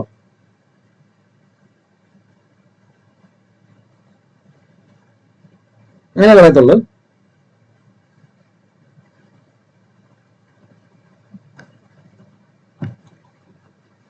അല്ലെ? ഇവിടെ ഒരു ഇന്റർപ്രിട്ടേഷൻ ആണല്ലോ, അല്ലെ? ഇറ്റ് ഇൻവോൾവ്സ് ഇന്റർപ്രറ്റീവ് അല്ലെങ്കിൽ interpreted new information using existing knowledge എന്നുള്ളതാണ്, അല്ലേ? അതായത് ഈ കുട്ടി എന്ത് ചെയ്യുന്നു? പറവ എന്ന് പറയുന്ന അദ്ദേഹത്തിന് അവന്റെ ഫെമിലിയർ സ്കീം വെച്ചുകൊണ്ട് വിമാനത്തെ പറവയായിട്ട് കാണുകയാണ്.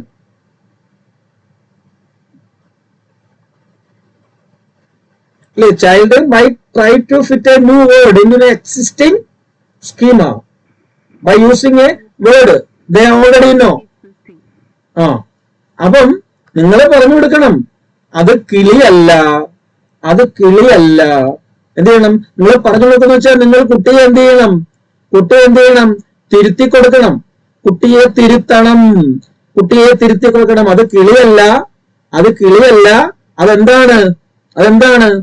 അത് കിളിയല്ല എന്നും അത് വിമാനമാണെന്നും അതിനകത്ത് ധാരാളം ആൾക്കാരുണ്ടെന്നും എന്നെ പോലെ, നിന്നെ പോലെ, നിന്റെ അച്ഛനെ പോലെ, നിന്റെ അമ്മൂമ്മയെ പോലെയൊക്കെ ഒരുപാട് പേര് അതിനകത്ത് യാത്ര ചെയ്യുന്നുണ്ട്. നമ്മള് പി പോയിട്ടില്ലേ? ബസ്സിൽ പോയിട്ടില്ലേ? അച്ഛന്റെ വണ്ടി കണ്ടിട്ടില്ലേ? അത് റോഡിലൂടെ ഓടുന്നതല്ലേ? അതുപോലുള്ള ആകാശത്തിലൂടെ പോകുന്ന, വായുവിലൂടെ സഞ്ചരിക്കുന്ന വലിയ ഒരു പി ആണ് ഈ വിമാനം എന്ന് പറയുന്നതെന്നും അതിനകത്ത് ധാരാളം ആൾക്കാരുണ്ടെന്നും മനസ്സിലായില്ലേ? അങ്ങനെയുള്ള കാര്യം കുട്ടിയിലേക്ക് എന്ത് ചെയ്യണം? അതായത് കുട്ടിയുടെ ഉള്ളിലുള്ള ആ പുതിയ അറിവ്, കുട്ടിയുടെ ഉള്ളിലേക്ക് നിങ്ങൾ കൊടുക്കുന്ന പുതിയ വിമാനം കിളിയല്ല, തിരുത്തുകയാണ്. അത് കിളിയല്ല, അത് വിമാനമാണ്. അതിനകത്ത് ജീവനുള്ള ആൾക്കാരുണ്ട്, അവർ സഞ്ചരിക്കുന്ന ഒരു വാഹനമാണ് എന്ന് പറഞ്ഞു കഴിഞ്ഞാല് എന്ത് ചെയ്യുന്നു? ആ എക്സിസ്റ്റിംഗ് സ്കീമയെ, ആ കുട്ടിയുടെ ഉള്ളിൽ എക്സിസ്റ്റ് ചെയ്തിരിക്കുന്ന സ്കീമയെ, അല്ലെങ്കിൽ കുട്ടിയുടെ ഉള്ളിലുള്ള സ്കീമയെ നിങ്ങളാകുന്ന അമ്മ അല്ലെങ്കിൽ ആരാണോ പറഞ്ഞു കൊടുക്കുന്നത്, ടീച്ചർ ആണെങ്കിൽ ടീച്ചർ എന്ത് ചെയ്യണം? പഠിപ്പിക്കുന്ന സമയത്ത്, ഇങ്ങനെ വരുന്ന സമയത്ത് എന്ത് ചെയ്യണം? പുതിയ അറിവ് കുട്ടിയിലേക്ക് ഓൾട്ടർ ചെയ്ത് കൊടുക്കണം, അല്ലേ? കുട്ടിക്ക് ഓൾട്ടർ ചെയ്ത് കൊടുക്കണം. അതായത് എക്സിസ്റ്റിംഗ് സ്കീമയിലേക്ക് ഓൾട്ടർ ചെയ്ത് കൊടുക്കണം. വിമാനം എന്ന് പറയുന്ന കാര്യം ഓൾട്ടർ ചെയ്ത് കൊടുക്കുകയും വേണം. പിന്നെന്ത് ചെയ്യണം? അതിനെ, ആ ഓൾട്ടർ ചെയ്ത് കൊടുക്കുന്ന സാധനത്തെ എന്ത് ചെയ്യണം? അക്കോമഡേറ്റ് ചെയ്യിപ്പിക്കണം. ഇതാണ് അക്കോമഡേറ്റ് ചെയ്യിപ്പിക്കണം. അങ്ങനെ ഓൾട്ടർ ചെയ്ത് കൊടുക്കുന്ന ന്യൂ നോളജിനെ അക്കോമഡേറ്റ് ചെയ്യിപ്പിക്കുന്ന, സംസ്ഥാപിപ്പിക്കുന്ന അല്ലെങ്കിൽ താമസിപ്പിക്കുന്ന, കുട്ടിയുടെ മനസ്സിലേക്ക് ഉൾക്കൊള്ളിപ്പിക്കുന്ന പ്രോസസ്സിനെയാണ് പിയാഷെ വിളിച്ചത് എന്തെന്ന് വിളിച്ചത്? അക്കോമഡേഷൻ. അപ്പൊ ഇതാണ് ഇപ്പൊ നമ്മൾ പറഞ്ഞാണ് അക്കോമഡേഷൻ. അതായത് ന്യൂ നോളജ്, കുട്ടിയിലേക്ക് വരുന്ന ആ ന്യൂ നോളജിനെ, ടീച്ചറാണെങ്കിൽ ടീച്ചർ, അമ്മയാണെങ്കിൽ ആരാണ് അവര്, പുതുതായിട്ട് ഓൾട്ടർ ചെയ്ത് കൊടുക്കുകയും വേണം. അതിനെ അവിടെ അക്കോമഡേറ്റ് ചെയ്യിപ്പിക്കുകയും വേണം. ആ അക്കോമഡേറ്റ് ചെയ്യിപ്പിക്കുന്നതിന് വേണ്ടിയിട്ടാണ്, അവിടെ സംസ്ഥാപിപ്പിക്കുന്നതിന് വേണ്ടിയിട്ടാണ്, അവിടെ താമസിപ്പിക്കുന്നതിന് വേണ്ടിയിട്ടാണ്. That is the accommodating process. അതിന് വേണ്ടിയിട്ടാണ് നമ്മൾ പറഞ്ഞു കൊടുക്കുന്നത് അത് വിമാനമാണെന്നും അതൊരു വാഹനമാണെന്നും റോഡിലൂടെ പോകുന്ന PP കണ്ടിട്ടില്ലേ, അതുപോലെ മുകളിലൂടെ ആകാശത്തിലൂടെ പോകുന്ന PP ആണെന്നും അതിനകത്ത് ധാരാളം ആൾക്കാരുണ്ടെന്നും അവർ വേറെ രാജ്യത്തേക്ക് പോകുന്നതാണെന്നും ഒക്കെ പറഞ്ഞിട്ട് കുട്ടിയുടെ ഉള്ളിലേക്ക് ഇത്തരത്തിലുള്ള കാര്യങ്ങൾ നിറച്ചു കൊടുത്തുകൊണ്ട് കുട്ടിയുടെ ഉള്ളിൽ ഈ അറിവിനെ എന്ത് ചെയ്യണം, മറ്റേ അറിവിനെ, കിളിയല്ല എന്നുള്ള അറിവിനെ കിളിയെ മാറ്റി അവിടെ വിമാനം കൊണ്ടുവന്നു. That is alteration. അതിനെ പിന്നെ എന്ത് ചെയ്യണം, അവിടെ ഇരുത്തി കൊടുക്കണം. ദാറ്റ് ഈസ് വിമാനം എന്ന് പറയുന്നത് ആകാശത്തിലൂടെ പോകുന്ന വാഹനമാണ്. അതിനകത്ത് ആൾക്കാർ സഞ്ചരിക്കുന്നു. നമ്മൾ റോഡിൽ സഞ്ചരിക്കുന്ന പോലുള്ള വാഹനത്തെ പോലുള്ള വാഹനമാണ് അത്. പക്ഷെ അത് വായുവിലൂടെ സഞ്ചരിക്കുന്നു എന്നുള്ള സംസ്ഥാപിപ്പിക്കണം. അങ്ങനെ ഓൾട്ടർ ചെയ്ത ഒരു ന്യൂ നോളജിനെ, നോ ഇൻഫർമേഷനെ എന്ത് ചെയ്യുന്ന അക്കോമഡേറ്റ് ചെയ്യിപ്പിക്കുന്ന പ്രോസസ്സിനെയാണ് നമ്മൾ എന്ത് വിളിക്കുന്നത്, അക്കോമഡേഷൻ എന്ന് പറയുന്നത്. മനസ്സിലായ? അതായത് accommodation involves making changes to existing knowledge to account for a new information that doesn't fit. Okay, that is accommodation.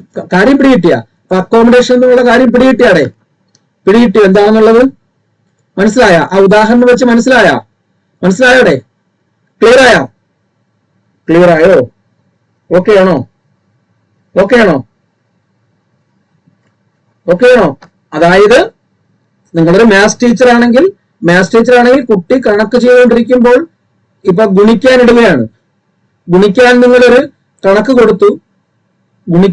കൊടുത്തപ്പോഴത്തേക്ക് കുട്ടി ഗുണിച്ചു വെച്ചിട്ട് താഴെ 2-3 കാര്യങ്ങൾ ഇങ്ങനെ വന്നിട്ട് കുട്ടി അതിനെ കൂട്ടി എഴുതുന്നതിന് പകരം കുറയ്ക്കുകയാണ്, അല്ലെങ്കിൽ വീണ്ടും ഗുണിക്കുകയാണ്.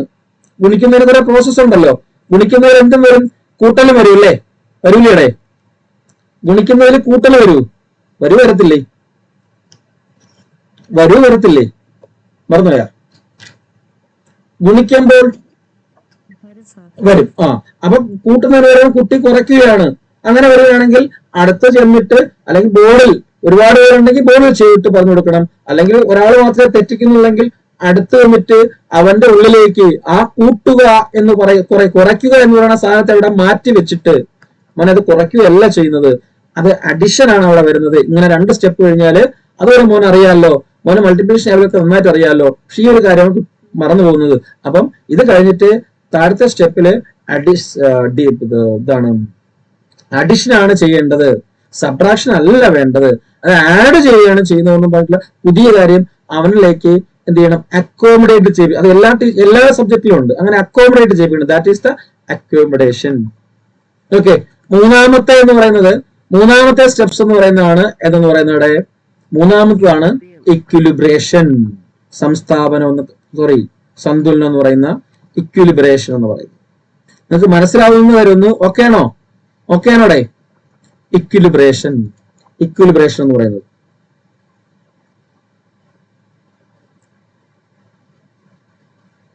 അപ്പൊ എന്താണ് ഇക്വിലിബ്രേഷൻ?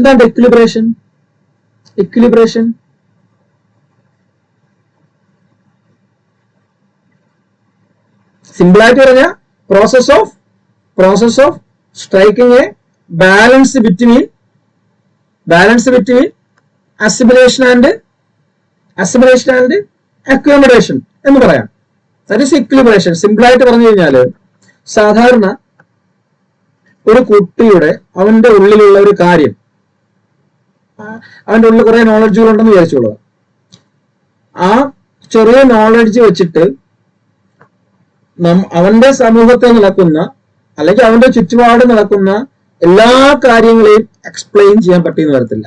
അല്ലെങ്കിൽ അവൻ ഒരു 5ാം ക്ലാസ്സിൽ പഠിക്കുന്ന കുട്ടി, അവന്റെ ഉള്ളിലിരിക്കുന്ന പരിമിതമായിട്ടുള്ള അറിവുകൾ വെച്ചുകൊണ്ട് അവൻ ഒരുപാട് കാര്യത്തെ പറ്റി എക്സ്പ്ലെയിൻ ചെയ്യുന്നു വിചാരിക്കുക നിങ്ങൾ. അങ്ങനെയുള്ള അവസ്ഥ എന്ത് പറയുന്നത്?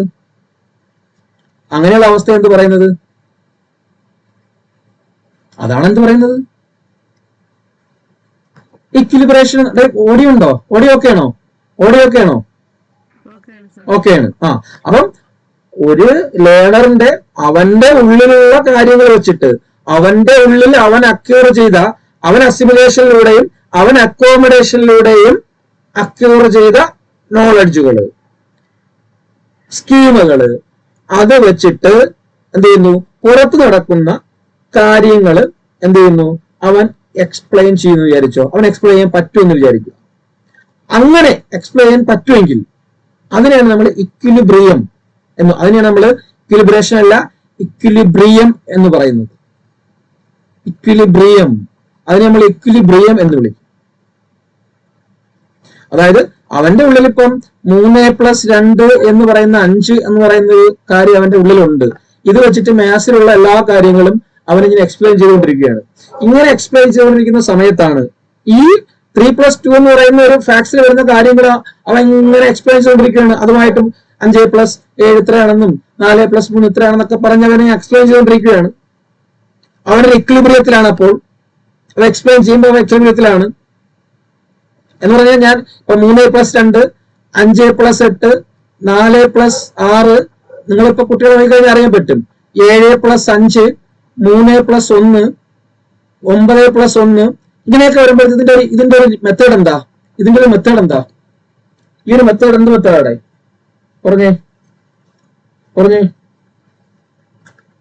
പറഞ്ഞോ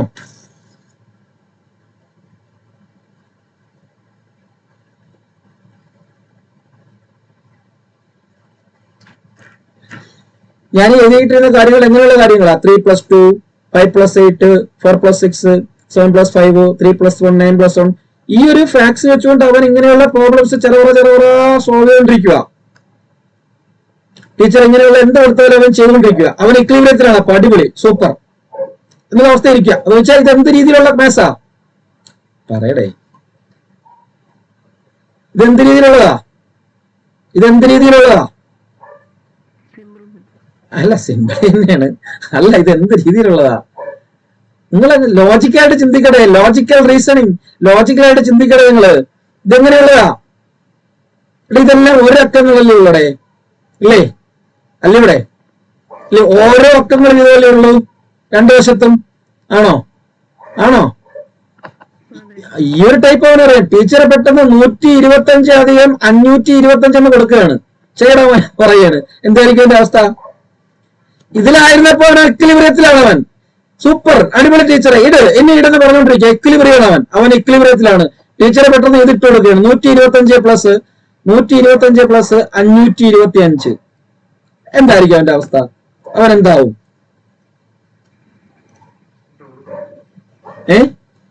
എന്ന് പറഞ്ഞു കഴിഞ്ഞാല് അവനിൽ എക്സിസ്റ്റ് ആയിരിക്കുന്ന അറിവിലേക്ക്, അവന്റെ ഉള്ളിൽ എക്സിസ്റ്റ് ആയിരിക്കുന്ന സ്കീമയിലേക്ക്, ആ സ്കീമ വെച്ചുകൊണ്ട് അവൻ എക്സ്പ്ലെയിൻ ചെയ്തുകൊണ്ടിരിക്കുന്ന സിറ്റുവേഷനിലേക്ക് പുതിയൊരു സ്കീമ, പുതിയൊരു നോളജ്, പുതിയൊരു അറിവ് അവനിലേക്ക്, അവന് എക്സിസ്റ്റ് ആയിരിക്കുന്ന സ്കീമ വെച്ചുകൊണ്ട് അവൻ എക്സ്പ്ലെയിൻ ചെയ്യാൻ പറ്റുന്ന കാര്യങ്ങളിലേക്ക് ഇരിക്കുന്ന സമയത്ത്, അവൻ ഇക്വിലിബ്രിയത്തിൽ ഇരിക്കുന്ന സമയത്ത്, അവൻ സന്തുലിതമായിരിക്കുന്ന സമയത്ത് അവന്റെ ഉള്ളിലേക്ക് പുതിയൊരു അറിവ് വരികയാണ്. പുതിയൊരു കാര്യം, പുതിയൊരു മാത്സ് കൊടുക്കുമ്പോൾ എന്ത് ചെയ്യും സ്വാഭാവികമായിട്ട്? ഇതൊരു ന്യൂ നോളജ് അല്ലേ? ഇതൊരു ന്യൂ നോളജ് ആണ്, പുതിയ കാര്യമാണ്. ഇപ്പൊ എന്ത് ചെയ്യും അവന്? അയ്യോ ടീച്ചറെ മനസ്സിലായില്ലല്ലോ, എനിക്ക് ഡൗട്ടാണ് ടീച്ചർ, ഇതെങ്ങനെ ചെയ്യുന്നേ? 5 അത് കൂട്ടാം 10 ഇവിടെ എഴുതണോ? എന്താണ്? ഒരു ഡൗട്ട് വരത്തില്ലേ അവന്? ഡൗട്ട് വരത്തില്ലേ അവന്? ആണോ? അല്ലേ? ഡൗട്ട് വരും. അവ 5 10 ഇങ്ങനെ എഴുതും, 2 4 കൂട്ടി എഴുതും, 5 പറഞ്ഞത് ശരിയാണോ? അപ്പൊ ടീച്ചർ തെറ്റാണ്. അപ്പൊ ഡൗട്ടാണെന്ന് പറഞ്ഞാൽ അതിന്റെ അർത്ഥം എന്താ? അവൻ എന്തിലേക്ക് മാറും? അവൻ ഇക്വിലിബ്രിയത്തിലിരുന്ന സ്റ്റേജിൽ നിന്ന് അവൻ എന്തിലേക്ക് മാറൂടെ? എന്തിലേക്ക് മാറും അവൻ പെട്ടെന്ന്? ഡിസ്ഇക്വിലിബ്രിയത്തിലേക്ക് മാറും അവൻ ഡിസ്ഇക്വിലിബ്രിയത്തിലേക്ക് മാറും. അതായത് പുതിയ അറിവുകൾ, അതായത് കുട്ടി ഒരു പുതിയ അറിവ് ഉള്ളിലേക്ക് എടുക്കുന്ന പ്രോസസ്സിനെയാണ് ന്യൂ നോളജിനെ ഉള്ളിലേക്ക് എടുക്കുന്ന. ആരുടെയോ മൈക്കോണാണ്. ഓക്കെ. അപ്പൊ ആ പുതിയ അറിവ് ഉള്ളിലേക്ക് എടുക്കുന്ന പ്രോസസ് അക്കോമഡേഷൻ. അങ്ങനെ പുതിയ അറിവ് ഉള്ളിലേക്ക് എടുത്തതിന് ശേഷം പുതിയ അറിവ് ഉള്ളിലേക്ക് എടുത്തതിന് ശേഷം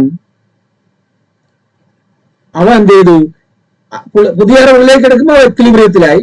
ആ പുതിയ അറിവ് ഉള്ളിലേക്ക് എടുത്തതിന് ശേഷം അവൻ ഡിസ്ഇക്വിലിബ്രിയം സ്റ്റേറ്റിലേക്ക് വന്നു. ആ ഡിസ്ഇക്വിലിബ്രിയം സ്റ്റേറ്റിൽ നിന്നും അല്ലെങ്കിൽ ആ പുതിയ ന്യൂ നോളജിനെ സ്വീകരിച്ചുകൊണ്ട് നിൽക്കുന്ന സമയത്ത്, ഇക്വിലിബ്രിയം സ്റ്റേറ്റിൽ നിൽക്കുന്ന സമയത്ത് പെട്ടെന്ന് ഒരു ഡൗട്ട്സ് വന്നിട്ട് അവൻ എന്ത് ചെയ്യുന്നു? ഡിസ്ഇക്വിലിബ്രിയം സ്റ്റേറ്റിലേക്ക് പോകുന്നു. ആ ഡിസ്ഇക്വിലിബ്രിയം സ്റ്റേറ്റിലേക്ക് പോകുമ്പോൾ അപ്പൊ അവന് ടെൻഷനായി. ടീച്ചർ അതെങ്ങനെ ചെയ്യുന്നത്, എനിക്ക് മനസ്സിലായില്ലല്ലോ എന്ന് പറയും. അവൻ പരിഭ്രാന്തനാവും. ഇതെന്താ എന്ന് പറയും. അപ്പൊ എന്ത് ചെയ്യും? ഡിസ്ഇക്വിലിബ്രിയം സ്റ്റേറ്റിൽ ഇപ്പൊ നിൽക്കുകയാണ് അവൻ, ഒന്നും ഇടാത്ത അവസ്ഥ. അപ്പൊ ടീച്ചർ എന്ത് ചെയ്യും? വന്നിട്ട് പറഞ്ഞു കൊടുക്കും. എന്ത് പറഞ്ഞു കൊടുക്കും? ടീച്ചർ വന്നിട്ട് എന്ത് ചെയ്യും? ഇത് ചെയ്യുന്നത് ഇങ്ങനെയല്ല, ഇങ്ങനെയാണ്, ഇത് വേറൊരു മെത്തേഡാണ്. 5 കൂട്ടാൻ 10 ഇടും. 10 നമ്മൾ എഴുതേണ്ടത് ആദ്യം 0 ആ ഒരു സ്ഥാനമാണ് എഴുതേണ്ടത്. പിന്നെ 1 പറയുന്നതിന്റെ മുകളിലേക്ക് ഇടണം, അത് അതിന്റെ കടമാണ്. അല്ലെങ്കിൽ വേറെ എന്തെങ്കിലും പേര് പറഞ്ഞു കൊടുക്കും. ആ 1 മാറ്റി വെച്ചിട്ട് അടുത്ത സംഖ്യകൾ തമ്മിൽ കൂട്ടണം. അത് തമ്മിൽ കൂട്ടിയതിനു ശേഷം അതിന്റെ കൂടെ ആ മോൾ എഴുതി വെച്ചിരിക്കുന്ന സാധനം കൂടെ ചേർത്തതിന് അപ്പൊ 2 2 4 പ്ലസ് 1 എത്ര? 5. ഇനി 5 1 എത്ര? 6.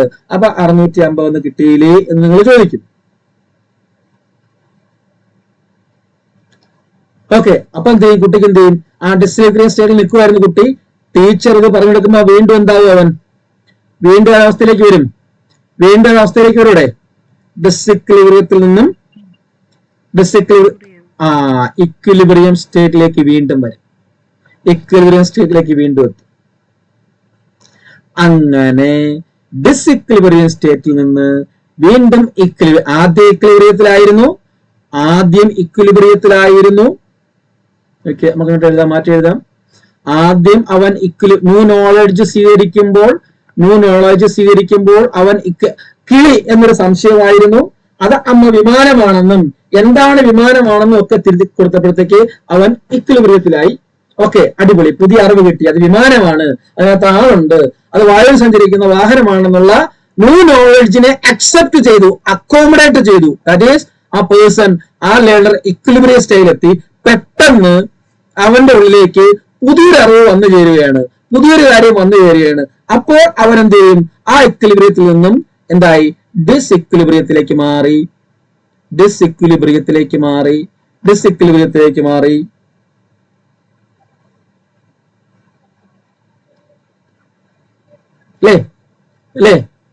അതായത് ഇക്വിലിബ്രിയം സ്റ്റേജിലായിരുന്നു. അപ്പൊ ഇവിടെ എന്ത് വന്നു? ഇവിടെ എന്ത് വന്നപ്പോഴാണ് ഡിസ്ഇക്വിലിബ്രിയത്തിലേക്ക് പോയത്? ഇവിടെ എന്ത് വന്നപ്പോഴാണ് ഡിസ്ഇക്വിലിബ്രിയത്തിലായത്? ഇവിടെ എന്താ വന്നേ?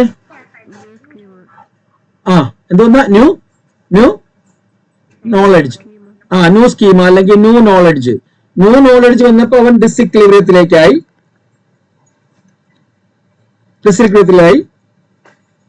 പിന്നെ എന്ത് ചെയ്യുന്നു? ആ ന്യൂ നോളജിനെ വെച്ചുകൊണ്ട് ഡിസ്ഇക്വിലിബ്രിയത്തിലിരുന്ന അവനെ ടീച്ചർ പറഞ്ഞ് മനസ്സിലാക്കി കൊടുക്കുമ്പോഴത്തേക്ക് അവൻ വീണ്ടും എന്ത് ചെയ്യും? എന്ത് ചെയ്യും?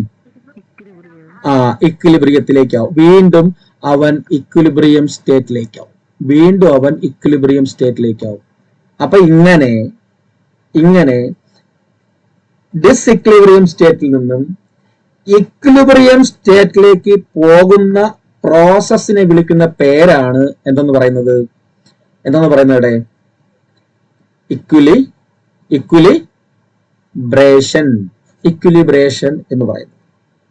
ഇക്വിലിബ്രേഷൻ എന്ന് പറയുന്നു.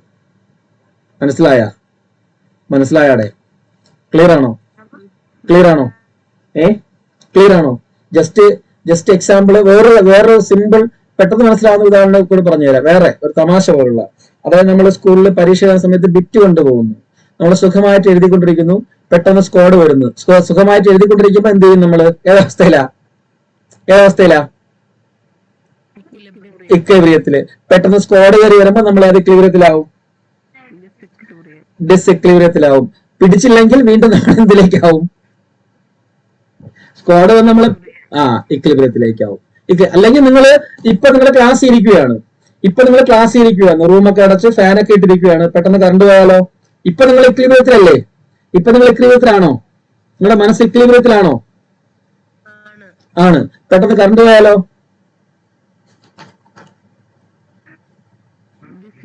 ഡിസ്ഇക്വിലിബ്രിയത്തിലാവും.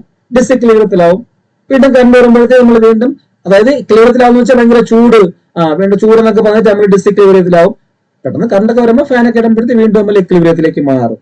അങ്ങനെ എങ്ങനെയാണ് ആ ഡിസ്ഇക്വിലിബ്രിയത്തിലേക്ക് എത്തുന്നത് കൂടെ നമ്മൾ നോക്കണം. ഇക്വിലിബ്രിയത്തിലിരിക്കുന്ന സ്റ്റേജില് അക്കോമഡേറ്റ് ചെയ്തിരിക്കുന്ന സമയത്ത് ഒരു ന്യൂ നോളജ് വന്നു കഴിഞ്ഞാൽ പെട്ടെന്ന് നമ്മൾ ഡിസ്ഇക്വിലിബ്രിയത്തിലേക്ക് പോകും. വീണ്ടും ആ ഡിസ്ഇക്വിലിബ്രിയത്തെ നമ്മൾ മാനേജ് ചെയ്യുന്ന സമയത്ത് വീണ്ടും നമ്മൾ ഇക്വിലിബ്രിയത്തിലേക്ക് മാറും. നമ്മളല്ല ലേണർ. അതിനെയാണ് എന്തെന്ന് വിളിക്കുന്നത്? അങ്ങനെയുള്ള പ്രോസസ്സിനെയാണ് എന്ത് വിളിക്കുന്നത്? ഇക്വിലിബ്രേഷൻ എന്ന് പറയുന്നത്.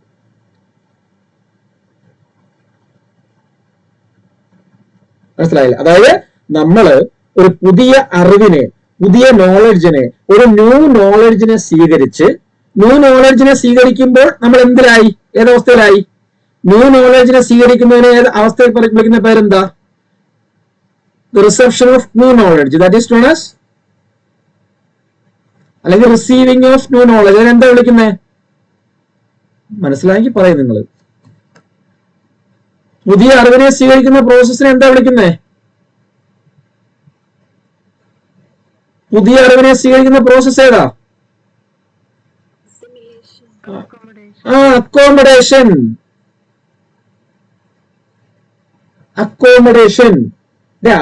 എന്താ തെറ്റിക്കുന്നത്? നിങ്ങൾക്ക് മനസ്സിലായില്ലേ? അസിമിലേഷൻ എന്ന് വെച്ചാൽ എന്താ? അസിമിലേഷൻ എന്ന് വെച്ചാൽ എന്തുവാ? ഒരു ഫെമിലിയർ സ്കീമയും അൺഫെമിലിയർ സ്കീമയും തമ്മിൽ ലിങ്ക് ചെയ്യുന്ന പ്രോസസ്സിനെയാണ് അസിമിലേഷൻ എന്ന് പറയുന്നത്. കേട്ടല്ലേ? മനസ്സിലായില്ലേ? ഫെമിലിയർ സ്കീമയെയും അൺഫെമിലിയർ സ്കീമയെയും ലിങ്ക് ചെയ്യുന്ന പ്രോസസ്സിനെയാണ്, അതായത് കുട്ടിക്ക് അറിയുന്ന കാര്യം വെച്ചിട്ട് അറിയാത്തതിനെ എക്സ്പ്ലെയിൻ ചെയ്യുക, അതാണ് അസിമിലേഷൻ. അക്കോമഡേഷൻ എന്ന് വെച്ച് കഴിഞ്ഞാൽ അങ്ങനെ അറിയാത്ത കാര്യത്തെ അറിയുന്ന കാര്യം വെച്ച് എന്താണ്? അത് തന്നെയാണ് ന്യൂ ഇൻഫർമേഷനെ ഹോൾഡ് ചെയ്യുന്ന പ്രോസസ്സ്, അല്ലെങ്കിൽ ന്യൂ ഇൻഫർമേഷനെ റിസീവ് ചെയ്യുന്ന പ്രോസസ്സ്, ദാറ്റ് ഈസ് അക്കോമഡേഷൻ. അതായത് നമ്മൾ പുതിയ അറിവ് സ്വീകരിക്കുമ്പോഴാണ് നമ്മൾ അക്കോമഡേഷനിൽ എത്തുന്നത്. അങ്ങനെ അക്കോമഡേറ്റ് ചെയ്ത്, അതായത് ന്യൂ നോളജിനെ റിസീവ് ചെയ്ത് അക്കോമഡേറ്റ് ചെയ്ത് നമ്മൾ അസിമിലേഷൻ സ്റ്റേറ്റിലേക്ക്, അതായത് വീണ്ടും നമ്മൾ ഇക്വിലിബ്രിയം സ്റ്റേറ്റിലേക്ക് പോകുന്നു എന്ന് പറഞ്ഞു കഴിഞ്ഞാൽ ഏത് സ്റ്റേറ്റിലേക്ക് പോകും? അസിമിലേഷൻ സ്റ്റേറ്റിലേക്ക്. അസിമിലേഷൻ സ്റ്റേറ്റിലേക്ക് പോകുന്നത് ആണോടെ?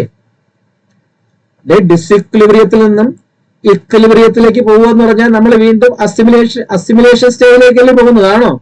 ആണോടെ? ആണോ? ആ പ്രോസസ് അറിയാവുന്ന അത് തന്നെയാണ്. അറിയാവുന്ന പോലെ ആ അസിമിലേറ്ററി സ്റ്റേജിലൂടെ പോയിട്ട് നമ്മൾ എന്ത് ചെയ്യും? ഇക്വിലിബ്രിയത്തിലേക്ക് എത്തും. അപ്പോഴാണ് അത് ഇക്വിലിബ്രേഷൻ സ്റ്റെപ്പിൽ എത്തി എന്ന് നമ്മൾ പറയുന്നത്.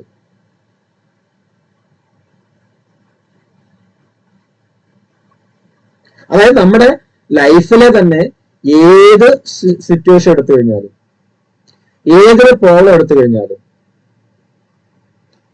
നമ്മുടെ ടെൻഡൻസി എന്ന് പറയുന്നത് എപ്പോഴും എങ്ങനെ ആയിരിക്കും? എന്തിൽ നിൽക്കുക എന്നുള്ളതാണ്. നമ്മുടെ ലൈഫ് എപ്പോഴും ഇക്വിലിബ്രിയം സ്റ്റേറ്റിൽ എക്സിസ്റ്റ് ചെയ്യുക എന്നുള്ളതാണ്. ആ ഒരു സംഗതി തന്നെയാണ് നോളജിന്റെ കാര്യത്തിലും. അറിവ് വളരുമ്പോഴും നോളജ് ഡെവലപ്പ് ചെയ്യുമ്പോഴും ഇതേ കാര്യം തന്നെയാണ് നടക്കുന്നത്. ചെറിയ കുട്ടികൾ കണ്ടില്ലേ? അതെങ്ങനെ നടക്കുന്നേ? അതെന്താ അമ്മ അങ്ങനെ ആയത്? അതെന്താ അമ്മ ഇങ്ങനെ ആയത്? അതെന്താ അങ്ങനെ കാണിക്കുന്നത്? ഇതെങ്ങനെ ആയത്? അങ്ങനെ ചോദിക്കത്തില്ലേ കുട്ടി? ചോദിക്കത്തില്ലേ? എന്തിനാ കുട്ടി ഇങ്ങനെ ചോദിക്കുന്നേ? കുട്ടി അപ്പോഴേ ഏതവസ്ഥയിലാ ചോദിക്കുമ്പോഴത്തേക്ക്? ഏതവസ്ഥയിലാ കുട്ടി? അസിമിലേഷൻ സ്റ്റൈലാണ്. അതുപോലെ ഡിസ്ഇക്വിലിബ്രിയം സ്റ്റൈലും ആയിരിക്കും കുട്ടി. അപ്പൊ നിങ്ങൾ പറഞ്ഞു കൊടുക്കണം അതിങ്ങനെയാണ് അങ്ങനെയാണെന്ന്. അപ്പൊ വീണ്ടും കുട്ടി ഇക്വിലിബ്രിയത്തിലെത്തും. അത്രേ ഉള്ളൂ. ഓക്കെ. അപ്പൊ എക്സിസ്റ്റിംഗ് സ്കീമയും പുതിയ നോളജും വന്നപ്പോഴത്തേക്ക് കുട്ടിക്ക് എന്ത് ചെയ്തു? സംശയം വന്നു. അതിനെ ഡിസിക്ലിബ്രിയം എന്ന് പറയുന്നത്, സിമ്പിൾ ആയിട്ട് പറഞ്ഞു കഴിഞ്ഞാൽ. ഇല്ലയോ? ഇവിടെ കുട്ടിയിലുള്ള എക്സിസ്റ്റിംഗ് ആയിട്ടുള്ള നോളജ് ഉണ്ടായിരുന്നു, പുതിയ നോളജ് കയറി വന്നു, ന്യൂ നോളജ് കയറി വന്നു. അപ്പൊ കുട്ടി എന്ത് ചെയ്തു? എന്തിലായി? ഡിസിക്ലിബ്രിയത്തിലായി. അത്രേ ഉള്ളൂ. ഒരറിവുണ്ടായിരുന്നു, കിളി അറിയായിരുന്നു, വിമാനം കയറി വന്നു. അപ്പൊ അമ്മ പറഞ്ഞു കൊടുത്തപ്പോൾ കുട്ടിക്ക് സംശയമായി, വിമാനം അത് കിളിയല്ലേ, വിമാനമാണോ? ഓക്കെ, പിന്നെ അമ്മ തിരുത്തി കൊടുത്തു, വിമാനം എന്ന് പറയുന്നത് ഇങ്ങനെയാണെന്ന് കൂടെ പറഞ്ഞ് കുട്ടിയെ അക്കോമഡേറ്റ് ചെയ്യിപ്പിച്ചു കൊടുത്തു. അപ്പൊ കുട്ടി ഓക്കെ, പെർഫെക്റ്റ്. അങ്ങനെ ഇരിക്കുന്ന സമയത്താണ് കുട്ടി ഒരു ഹെലികോപ്റ്ററിനെ കാണുന്നത്. അപ്പോഴും ഡൗട്ട് വന്നു കുട്ടിക്ക്. That is disequilibrium. അപ്പൊ വീണ്ടും അമ്മ തിരുത്തി കൊടുക്കും, അതും വിമാനം പോലുള്ള സാധനമാണ്. ഹെലികോപ്റ്റർ എന്ന് പറയുന്നത് വിമാനത്തിന്റെ ആ ടെക്നോളജി അല്ലെങ്കിൽ വേറെ ടെക്നോളജിയാണ്. അതിലും ആൾക്കാരുണ്ട്, ഇന്ന സ്ഥലങ്ങളിലൊക്കെ പോകാനാണ് വിമാനം ഉപയോഗിക്കുന്നത് പറഞ്ഞത്. കുട്ടി വീണ്ടും എന്ത് ചെയ്യും? ആ അസിമുലേറ്ററി സ്റ്റൈലിലേക്ക് വരും, അതായത് ഇക്വിലിബ്രിയം സ്റ്റൈലിലേക്ക് വരും. That is equilibration. മനസ്സിലായ? ഇത് മൂന്നും മനസ്സിലായ? അവിടെ ക്ലിയർ ആയല്ലോ? ക്ലിയർ ആയി. ഓക്കെ. അപ്പം സ്ട്രക്ചറും കഴിഞ്ഞു, ഫങ്ഷനിങ് കഴിഞ്ഞു. ഇനി എന്താണ് ഈ കോഗ്നിറ്റീവിന്റെ, ഈ ബുദ്ധിയുടെ വികാസം എന്നുള്ളതാണ് നോക്കാനുള്ളത്. Cognitive development. ഇനി എന്താണ് ഇതിന്റെ വികാസം, എന്താണ് ഇതിന്റെ ഡെവലപ്മെന്റ് എന്നാണ് നോക്കാനുള്ളത്. എന്താണ് ഈ കോഗ്നിറ്റീവ് ഡെവലപ്മെന്റ് എന്നുള്ളത്? ഇതാണ് നിങ്ങൾ പഠിക്കുന്നത്. മെയിനായിട്ട് നിങ്ങൾ പിയാഷെ പഠിക്കുമ്പോൾ ഇത് മാത്രമാണ് പഠിക്കുന്നത് സത്യത്തിൽ, അല്ലേ? Cognitive development. എന്താണ് കോഗ്നിറ്റീവ് ഡെവലപ്മെന്റ്? ഈ കാര്യം മാത്രമാണ് നിങ്ങൾ സാധാരണയായിട്ട് പിയാഷെ പഠിക്കുമ്പോൾ ഏറ്റവും കൂടുതലായിട്ട് പഠിക്കുന്നത്, അല്ലേ? അല്ലയോ? നിങ്ങൾക്ക് അറിയാവുന്നതും ഒത്തിരി പേർക്ക് അറിയാവുന്നതുമായിട്ടുള്ള, പക്ഷെ ഇതിനെപ്പറ്റിയുള്ള ഡീറ്റെയിലിംഗ് അറിയത്തില്ല. ഡീറ്റെയിലിംഗ് ചോദിച്ചു കഴിഞ്ഞാൽ എഴുതത്തില്ല.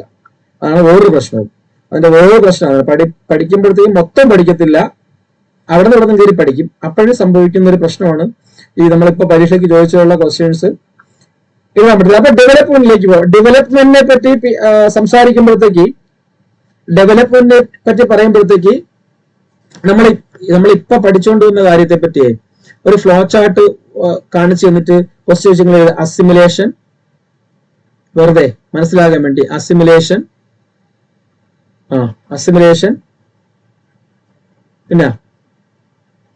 പിന്നെന്ത് ചെയ്യും? അസിമുലേഷൻ കഴിഞ്ഞ അല്ല നമ്മളിപ്പോ ലാസ്റ്റ് പറഞ്ഞു.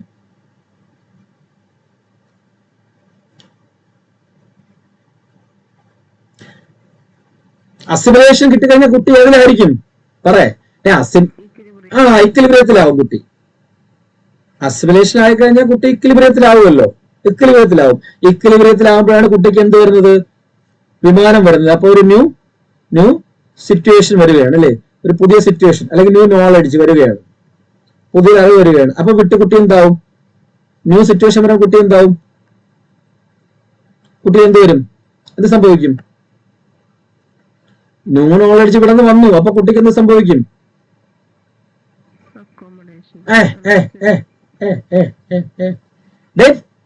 കുട്ടി അസിമുലേഷനിലായിരുന്നു, അപ്പൊ കുട്ടി ഇക്വിലിബ്രിയത്തിലായിരുന്നു. കുട്ടി ഇക്വിലിബ്രിയത്തിലായിരുന്ന സമയത്ത് കിളി എന്നും പറഞ്ഞ് നിങ്ങളുടെ ഡ്രസ്സിൽ പിടിച്ച് കളിച്ചുകൊണ്ടിരിക്കുന്ന സമയത്ത് പെട്ടെന്ന് വിമാനം കണ്ടപ്പോഴത്തേക്ക് കുട്ടി എന്ത് ചെയ്തു? ഡിസിക്വിലിബ്രിയത്തിലേക്കാവും. അതായത് ന്യൂ നോളജ് വന്നു. അത് വിമാനമല്ലെന്ന് നിങ്ങൾ പെട്ടെന്ന് പറഞ്ഞു, സോറി അത് കിളിയല്ല മോനെ എന്ന് പറഞ്ഞു. കുട്ടി ഡിസിക്വിലിബ്രിയത്തിലായി. ന്യൂ നോളജ് വന്നു, ന്യൂ സിറ്റുവേഷൻ വന്നു, കുട്ടി ഡിസിക്വിലിബ്രിയത്തിലായി. അപ്പൊ എന്ത് ചെയ്യും? ഡിസിക്വിലിബ്രിയത്തിലാവുന്ന കുട്ടിയെ നിങ്ങളായിട്ടുള്ള അമ്മ എന്ത് ചെയ്യും? പറഞ്ഞു കൊടുക്കും. അവൻ എന്താണ് അത് വിമാനമാണെന്നും അത് ഇങ്ങനെയാണെന്നും അങ്ങനെയാണെന്നും നമ്മൾ പറഞ്ഞ പോലെ ആ പ്രോസസ്സിനാണ് എന്ത് വിളിച്ചത്? അവന്റെ ഉള്ളിലേക്ക് കുടിയിരുത്തുന്ന പ്രോസസ്സാണ് എന്ന് പറയുന്നത്. ഏതാ? അത് കിളിയല്ല, അത് വിമാനമാണ് എന്ന് പറയുന്ന പ്രോസസ്സാണ് ഏത്? അക്കോമഡേഷൻ. അതിനാണ് അക്കോമഡേഷൻ എന്ന് പറയുന്നത്. Accommodation, that is accommodation. Accommodation ചെയ്തു കഴിഞ്ഞാൽ പിന്നെ അവൻ എന്തിലേക്ക് പോകും? അക്കോമഡേഷൻ ചെയ്തു കഴിഞ്ഞാൽ അവൻ എന്തിലേക്ക് പോകും? ഇക്വിലിബ്രിയത്തിലേക്ക് പോകും. ഇക്വിലിബ്രിയത്തിലേക്ക് പോകും വെച്ച് കഴിഞ്ഞാല് ഏതിലേക്ക് പോകും? അസിമുലേറ്ററി സ്റ്റേജിലേക്ക് പോകുന്നല്ലേ എന്റെ അർത്ഥം, അല്ലയോ? പോവും. ഇതിനെയൊക്കെ ചോദിക്കാം, ഫ്ലോ ചാർട്ടൊക്കെ എഴുതി ചോദിക്കാം. ഞാൻ പല രീതിയിൽ പറഞ്ഞു തന്നേ ഉള്ളൂ. ഓക്കെ.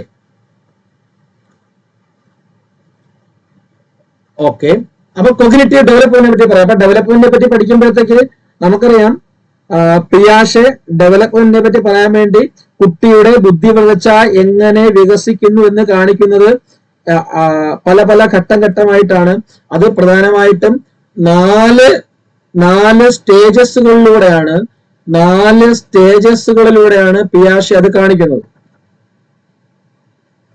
പല പല തോട്ട്സുകളിലൂടെ.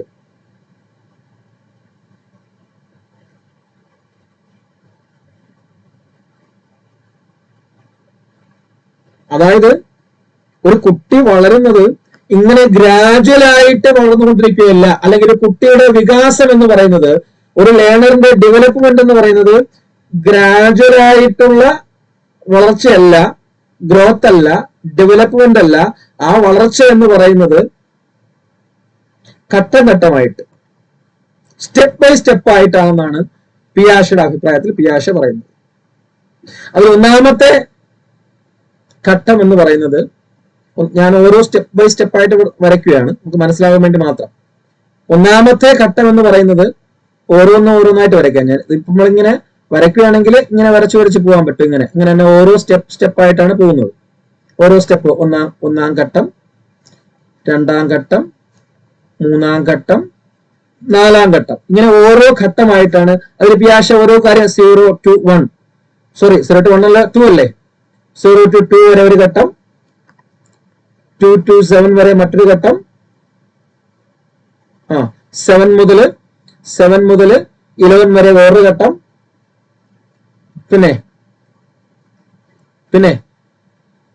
12 മുതൽ അഡൽട്ട് സ്റ്റേജ് എന്ന് പറയുന്ന പുതിയൊരു ഘട്ടത്തിലേക്ക് പോകുന്നു, 12+ എന്ന് പറയുന്ന ഘട്ടത്തിലേക്ക് പോകുന്നു. ഇങ്ങനെ 4 ഘട്ടങ്ങളായിട്ടാണ് പിയാഷെ തന്റെ ഡെവലപ്മെന്റ് സ്റ്റേജിനെ വിശദീകരിച്ചിരിക്കുന്നത്. 0 മുതൽ 2 വയസ്സ് വരെ, 2 മുതൽ 7 വയസ്സ് വരെ, 7 മുതൽ 11 വയസ്സ് വരെ, പിന്നെ 12 വയസ്സിന് മുകളിലോട്ട്. അപ്പം ഈ 0 മുതൽ 2 വയസ്സ് വരെയുള്ള കാലഘട്ടത്തെ പിയാഷെ വിളിക്കുന്നത് എന്തെന്നാണ്? അത് ആദ്യം പഠിച്ചിട്ട് അങ്ങോട്ടേക്ക് വരാം. ഒന്നാമത്തെ 0 to 2 ഏജ് വരെയുള്ള കാലഘട്ടത്തെ പിയാഷെ വിളിക്കുന്നത് എന്ത് പേരിലാണ്? സെൻസറി മോട്ടോർ തോട്ട് എന്നോ സെൻസറി മോട്ടോർ സ്റ്റേജ് എന്ന് വിളിക്കും. Sensory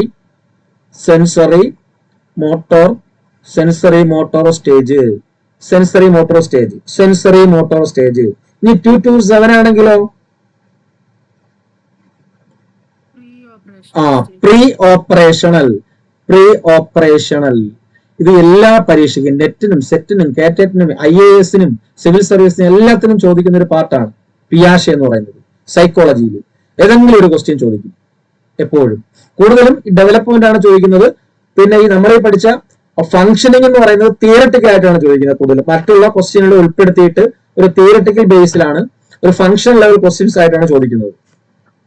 pre operational stage 7 to 11 എന്ത് വിളിക്കും? 7 to 11 concrete operational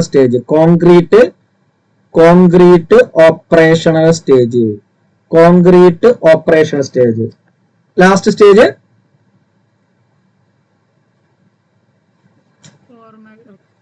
formal operation stage, അല്ലെങ്കിൽ സിമ്പിൾ ആയിട്ട് എന്ത് പറയാം? എന്താ അഡൽട്ട് സ്റ്റേജ് എന്ന് പറയാം അല്ലേ? അങ്ങനെ പറഞ്ഞൂടെ?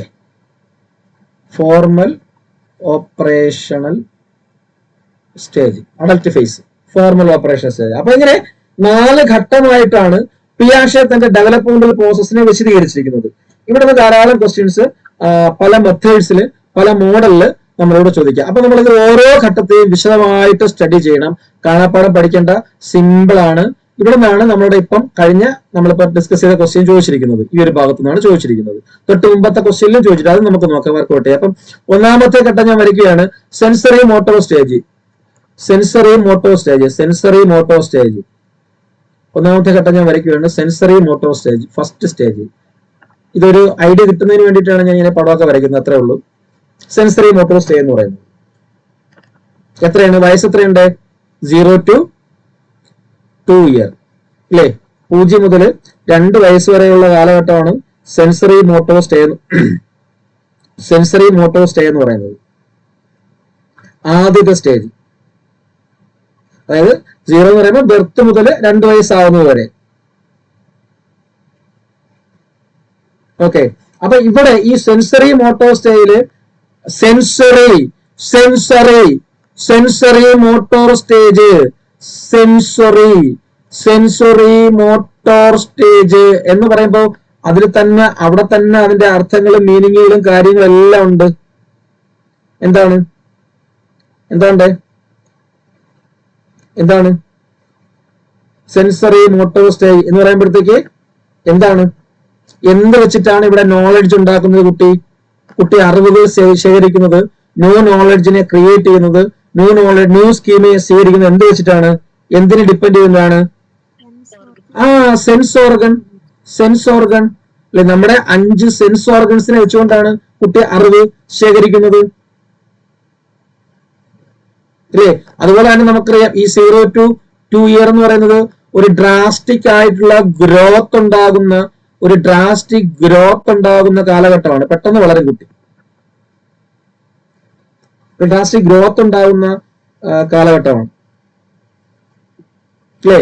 ഫിസിക്കൽ മൂവ്മെന്റ്, അതായത് കുട്ടി കൈയിട്ടടിച്ചും കാലിട്ടടിച്ചും ഒക്കെ ഇങ്ങനെ കരയുകയും വിളിക്കുകയൊക്കെ ചെയ്യുന്ന ഒരു ഇൻക്രീസ്ഡ് ഫിസിക്കൽ മൂവ്മെന്റ് ഒക്കെ ഉണ്ടാകുന്ന ഒരു കാലഘട്ടം കൂടിയാണ് ഈ സെൻസറി മോട്ടോർ സ്റ്റേജ് എന്ന് പറയുന്നത്.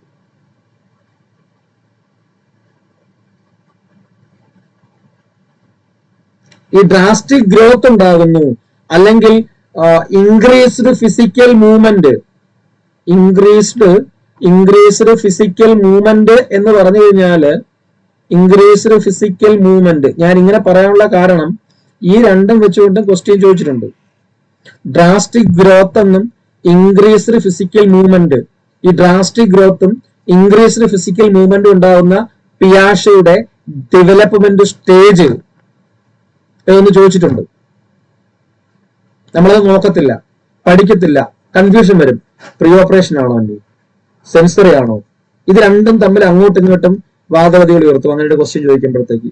അപ്പൊ drastic growth, increased physical movement, ഇത് രണ്ടിന്റെ അർത്ഥം ഒന്നേ ഉള്ളൂ.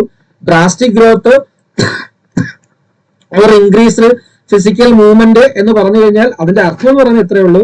That is increase the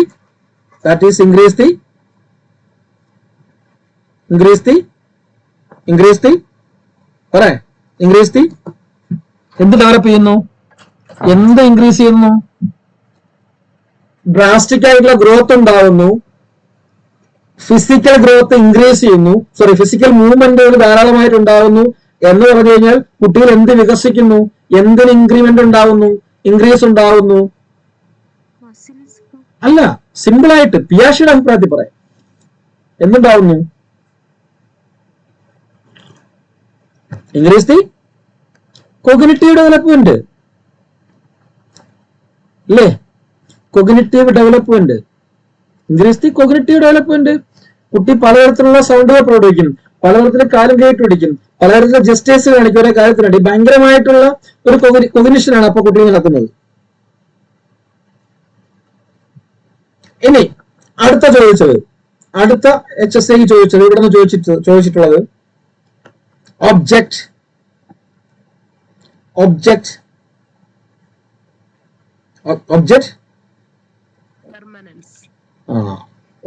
permanence എന്ന് പറയുന്നത് വെച്ച് കഴിഞ്ഞാല് വസ്തുസ്ഥിരത എന്ന് പറയും. അതായത് ഈ സെൻസറി മോട്ടോർ സ്റ്റേജിന്റെ ഒരു കീ സ്റ്റോൺ തന്നെ, ഒരു കീ മൈൽ സ്റ്റോൺ എന്നൊക്കെ പറയുന്നത് തന്നെ ഈ ഒബ്ജക്റ്റ് പെർമനൻസ് ആണ്. ഏറ്റവും കൂടുതൽ തവണ ചോദിച്ചിട്ടുള്ളത് HSC തന്നെ പലതവണ ചോദിച്ചിട്ടുള്ളതാണ്. ഈ ഒബ്ജക്റ്റ് പെർമനൻസ് എന്ന് പറയുന്നത് പിയാഷയുടെ ഏത് ഡെവലപ്മെന്റ് സ്റ്റേജസുമായിട്ട് ബന്ധപ്പെട്ടതാണെന്നുള്ളത്. എന്താണ് ഒബ്ജക്റ്റ് പെർമനൻസ് എന്ന് പറഞ്ഞു കഴിഞ്ഞാല്?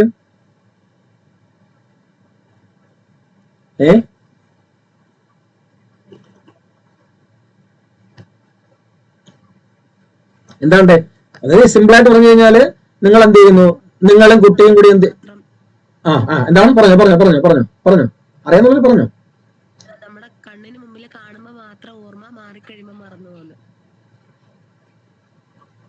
മറന്നു പോകുന്നതിന് മറന്നു പോകുന്നു എന്ന് പറയരുത്, മറന്നു പോകുന്നുള്ളതല്ല.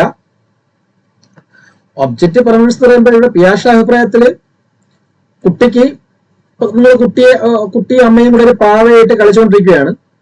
പെട്ടെന്ന് കുട്ടിയുടെ പാവ ദൂരോട്ടൊന്നും പോകുന്നില്ല, പാവ അമ്മയുടെ ബാക്കിൽ വിട്ട് കൈ ബാക്കിലോട്ടാക്കിയിട്ട് ബാക്കിൽ വെച്ച്. അപ്പൊ കുട്ടി എന്ത് വിചാരിക്കുക? കുട്ടിയുടെ മുന്നിൽ വെച്ച് അമ്മയും കുട്ടികളെ വന്ന് പാവ വെച്ച് കളിച്ചുകൊണ്ടിരിക്കുന്നു. അമ്മ പെട്ടെന്ന് പാവ അമ്മയുടെ ബാക്കിലും ഒളിപ്പിച്ചു. അപ്പൊ കുട്ടി എന്താ വിചാരിക്കുക? അതില്ലാതായി.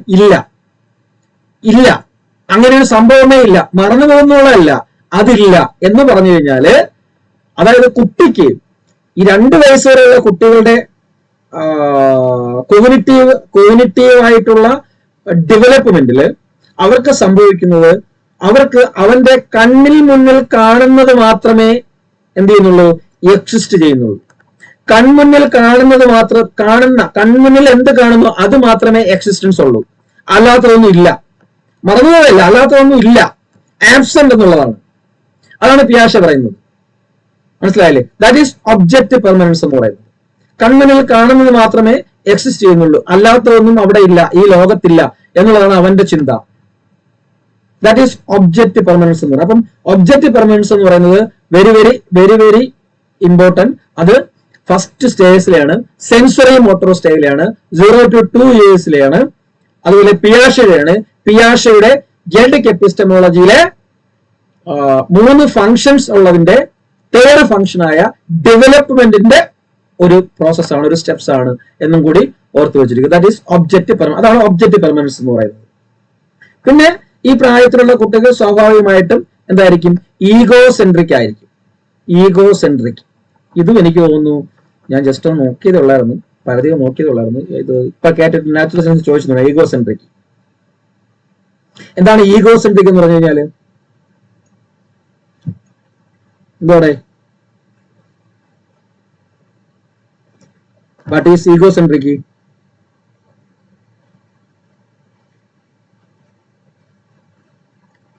ഇവിടെ പറഞ്ഞൊരു കാര്യം ഞാൻ പറയാൻ വിട്ടുപോയി. ഇപ്പൊ ഞാൻ പറഞ്ഞു, നിങ്ങളും കുട്ടിയും തമ്മിൽ പാവയെ വെച്ച് കളിച്ചുകൊണ്ടിരിക്കുന്നു. പെട്ടെന്ന് അമ്മ എന്ത് ചെയ്യുന്നു? ആ പാവയെ അമ്മയുടെ ബാക്കിൽ ഒളിപ്പിക്കുന്നു. അപ്പൊ കുട്ടി എന്ത് ചെയ്യും? ഓക്കെ, ഇല്ല, സംഭവമില്ല. 2 വയസ്സ് കഴിഞ്ഞാലോ? 2 വയസ്സ് കഴിഞ്ഞ കുട്ടി എന്ത് ചെയ്യും? പറ. 2 വയസ്സ് കഴിഞ്ഞ കുട്ടി എന്ത് ചെയ്യും? 2 വയസ്സ് വരെ എങ്ങനെ? 2 വയസ്സ് ആഫ്റ്റർ 2 years ഇങ്ങനെ കളിച്ചുകൊണ്ടിരിക്കുന്ന സമയത്ത് നിങ്ങൾ പാവ ബാക്കിൽ ഒളിപ്പിച്ചു വെച്ചാൽ എന്ത് ചെയ്യും?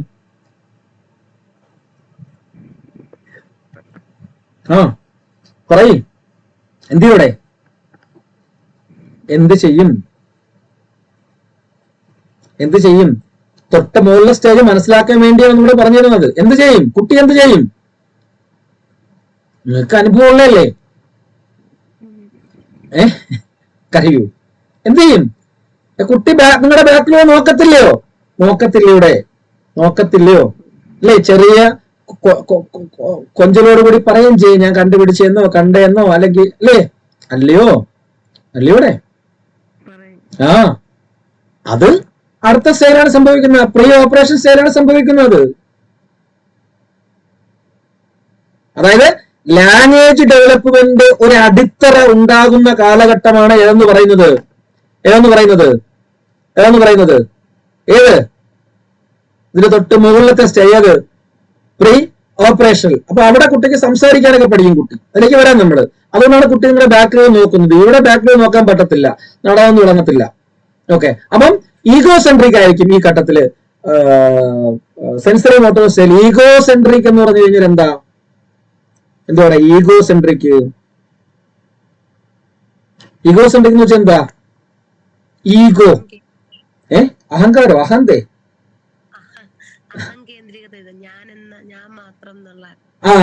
ഞാൻ മാത്രമാണെന്നുള്ളതല്ല. ആ ഈഗോ വേറെ, ഈ ഈഗോ വേറെ. ഇത് പിയാഷെ പറഞ്ഞ, ഇത് നമ്മുടെ സിഗ്മണ്ട് ഫ്രോയിഡ് ഒക്കെ പറഞ്ഞ തരത്തിലുള്ള ഈഗോ. അതിനെ ഇത് ഈഗോ, സൂപ്പർ ഈഗോ എന്ന് പറഞ്ഞ് പഠിച്ചിട്ടില്ലേ? Theory of psycho sexual development അവിടെ വരുന്ന. അതെ, ഇവിടെ ഈഗോ സെൻട്രിക് ആകുമെന്ന് പറഞ്ഞു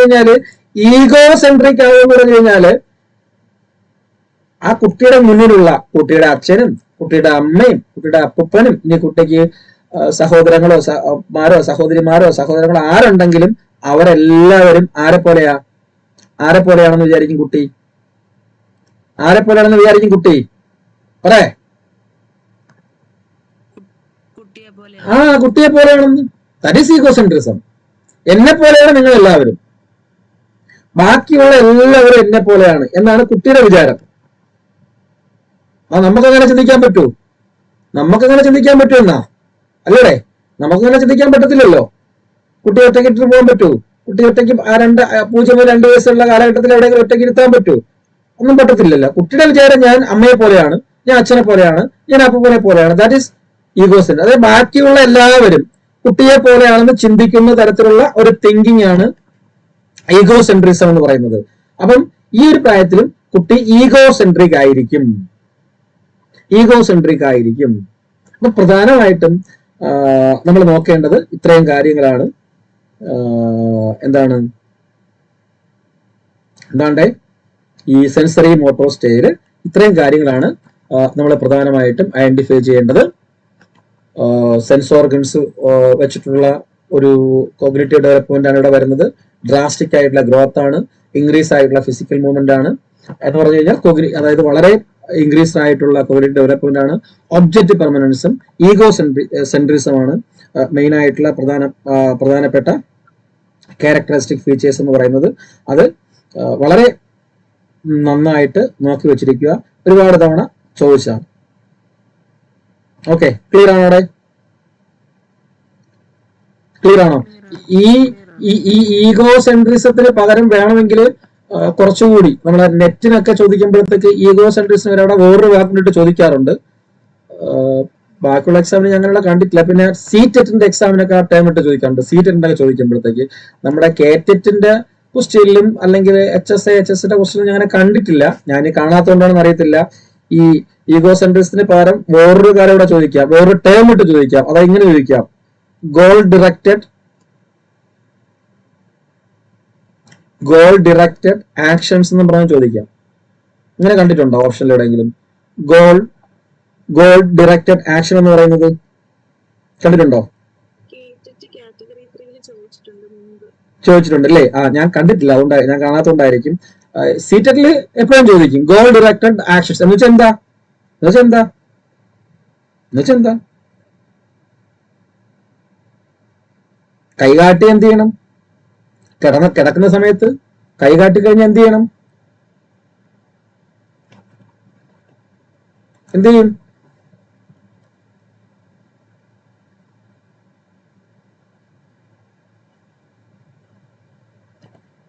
സിമ്പിൾ ആയിട്ട് നിങ്ങളുടെ കയ്യിലിരുന്ന് ഈ 2 വയസ്സിന് താഴെ ഒരു കുട്ടി ഫുഡ് കഴിച്ചുകൊണ്ടിരിക്കണം. അവളുടെ കയ്യിൽ എന്തോ ഉണ്ട്, അല്ലെങ്കിൽ എന്തെങ്കിലും നല്ല ഫുഡ് കുറെ സാധനം വെച്ച് കഴിച്ചുകൊണ്ടിരിക്കുകയാണ്. പെട്ടെന്ന് ആ കുട്ടിയോട് ഇഷ്ടമുള്ള ഒരാള്, അവളെ അമ്മ അല്ലെങ്കിൽ വേറെ എടുക്കാനായിട്ട് ചെന്ന കുട്ടി എന്ത് ചെയ്യും? നിങ്ങൾ പലപ്പോഴും കാണുന്നില്ല. എന്ത് ചെയ്യും? എന്ത് ചെയ്യൂടെ? ആ കുട്ടി എന്ത് ചെയ്യും?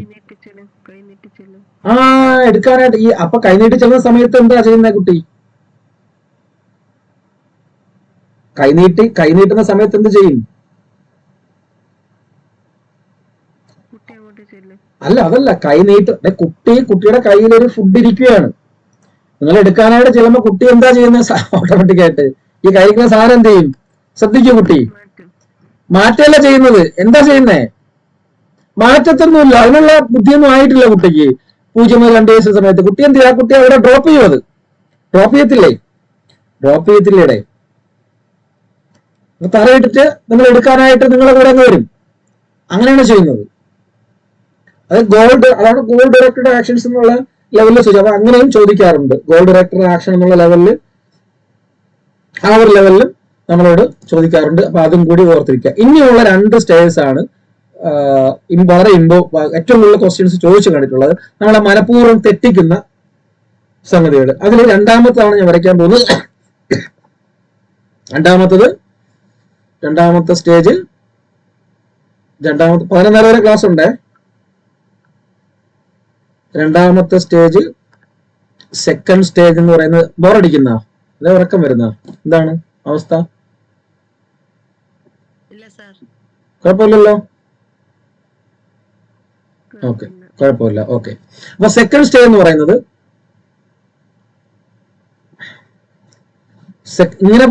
ഇങ്ങനെ വേണോ അതോ ലക്ഷണം എടുത്തു പോയാൽ മതിയോ? പറഞ്ഞു പോയാൽ മതിയോ? PDF ഇട്ട് അങ്ങ് പോയാൽ മതിയോ? PDF ഇട്ട് ചെറുപറ മാർക്ക് ചെയ്ത് പറഞ്ഞു പോയാൽ മതിയോ? സാർ ഇങ്ങനെ മതി. സൂപ്പർ PDF ഉണ്ട് നോട്ട്, അതിട്ടങ്ങ് എങ്കിൽ പെട്ടെന്ന് തീരും നമുക്ക്. ഇതൊക്കെ ഇപ്പൊ എപ്പോഴേ തീർന്ന് ഇപ്പം 3-4 തിയറി ആവായിരുന്നു, ഇപ്പൊ നമുക്ക് 3-4 ഒക്കെ ആവായിരുന്നു. അങ്ങനെ പോയാൽ മതിയോ? നമുക്ക് മനസ്സിലാവും, അറിയാമോ തിയറിയൊക്കെ അറിയാമോ? അടുത്ത ക്ലാസ്സിൽ ഒന്ന് ആലോചിച്ചിട്ട് പറയണേ. തിയറി എല്ലാം അറിയാമെങ്കിൽ നോട്ട് ഇട്ടിട്ട് ചെറുപറ പോവാം. നമുക്ക് ഒരു ദിവസം കൊണ്ട് നമുക്ക് അടിച്ചു തീർക്കാം തിയറി കംപ്ലീറ്റ്, നിങ്ങൾ പഠിച്ചോളുമെങ്കിൽ. അഭിപ്രായം പറയുമോ?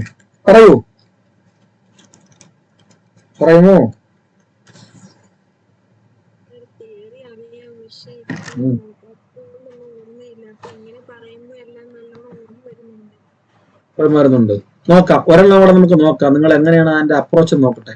ഓക്കെ, അപ്പൊ രണ്ടാമത്തേലേക്ക് വരാം. രണ്ടാമത്തെ ആളുടെ 227 പ്രീ ഓപ്പറേഷണൽ സ്റ്റേജ് അല്ലേ? Pre operational stage. നമുക്ക് മലയാളം വേണ്ടാത്തതുകൊണ്ടാണ് ഞാൻ ഇതിന്റെ മലയാളം ടേമുകളൊന്നും പറയാത്തത്. പ്രീ ഓപ്പറേഷണൽ സ്റ്റേജ് സിമ്പിൾ ആയിട്ട് നമ്മൾ പഠിച്ചിരിക്കുന്നത്, നമ്മൾ കൊച്ചുകുട്ടികളെ പഠിപ്പിക്കുമ്പോഴത്തേക്ക് നമ്മൾ പറയുന്നത് ഈ പ്രീ ഓപ്പറേഷൻ സ്റ്റേജ് ഓർത്ത് വയ്ക്കാൻ വേണ്ടി പഠിച്ചിരിക്കേണ്ട കാര്യം, ഈ കുട്ടിക്ക് എന്ത് ചെയ്യാനുള്ള കപ്പാസിറ്റി ഇല്ല എന്നാ പറയുന്നത്. നമ്മൾ പറയുമ്പോൾ ഇതിന് നമ്മുടെ റുബിക്സ് ക്യൂബ് ചെയ്യാൻ കഴിയില്ല ഈ പ്രീ ഓപ്പറേഷൻ സ്റ്റേജിലുള്ള കുട്ടിക്ക്. എന്നാൽ നെക്സ്റ്റ് അടുത്ത സ്റ്റേജിലുള്ള കോൺക്രീറ്റ് ഓപ്പറേഷൻ സ്റ്റേജിൽ വരുന്ന കുട്ടിക്ക് എന്ത് ചെയ്യാനുള്ള കഴിവുണ്ട്? റുബിക്സ് ക്യൂബ് ചെയ്യാനുള്ള കപ്പാസിറ്റി ഉണ്ട്. അതായത് അവിടെ ആ കോഗ്നിറ്റീവ് ഡെവലപ്മെന്റിനെ ഒന്ന് മനസ്സിലാക്കി വെക്കാൻ വേണ്ടിയാണ് അങ്ങനെ പഠിച്ചു വെച്ചിരിക്കുന്നത്, അങ്ങനെ ഓർത്ത് വെച്ചിരിക്കുന്നത്. നിങ്ങൾക്ക് വേണമെങ്കിൽ അങ്ങനെ ഓർത്ത് വെച്ചിരിക്കുക. ഇതൊരു പോയിന്റ് ആയിട്ടില്ല ഞാൻ പറഞ്ഞത്, അങ്ങനെ ഓർത്ത് വെച്ചാൽ അപ്പൊ അത്രയ്ക്കുള്ള മെന്റൽ കപ്പാസിറ്റി ഉണ്ടായിരിക്കത്തുള്ളൂ ഈ 227. അതായത് 2ാം ക്ലാസ്സിൽ അല്ല, ഇപ്പോഴത്തെ കാലഘട്ടം ഇതിൽ 2ാം ക്ലാസ്സിൽ 7 വയസ്സാകുമ്പോഴത്തേക്ക് അല്ല, 2ാം ക്ലാസ്സിൽ 1ാം ക്ലാസ് അല്ലേ ഇവിടെ അല്ലേ? 8ാം വയസ്സിലേക്ക് കടക്കുമ്പോഴേ 2ാം ക്ലാസ്സിലേക്ക് ആകത്തുള്ളൂ. ഓക്കെ, റുബിക്സ് ക്യൂബ് ഒന്നും ചെയ്യാൻ പറ്റാത്ത തരത്തിൽ, അത്രയ്ക്ക് ചിന്തിക്കാൻ പറ്റാത്ത തരത്തിലുള്ള ഒരു കാലഘട്ടം. അതായത് സിമ്പിൾ ആയിട്ട് പറഞ്ഞു കഴിഞ്ഞാല്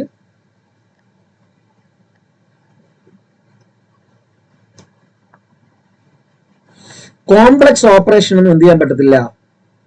ഇതിന്റെ സയന്റിഫിക് ആയിട്ട് പറയുകയാണെങ്കിൽ കുട്ടിയെ കൊണ്ട് കോംപ്ലക്സ് ഓപ്പറേഷൻസ് ഒന്നും കുട്ടികളെ കൊണ്ട് എന്ത് ചെയ്യാൻ പറ്റത്തില്ല. റുബിക്സ് ക്യൂബ് ചെയ്യുക എന്ന് പറഞ്ഞു കഴിഞ്ഞാൽ ഒരു കോംപ്ലക്സ് ഓപ്പറേഷൻ ആണല്ലോ. ഓക്കെ അല്ലേ? അത് ഓപ്പറേഷൻ എന്ന് പറഞ്ഞു കഴിഞ്ഞാല് action carried out through a logic എന്നുള്ളതല്ലേ ഇവിടെ? അങ്ങനെയല്ലേ അല്ലേ? അപ്പൊ നമ്മുടെ പേര് തന്നെ പ്രീ ഓപ്പറേഷണൽ സ്റ്റേജ് എന്നാണ്. Means pre operation means before logical thinking process അല്ലേ? പ്രീ എന്ന് പറഞ്ഞാൽ ബിഫോർ എന്നല്ലേ അർത്ഥം?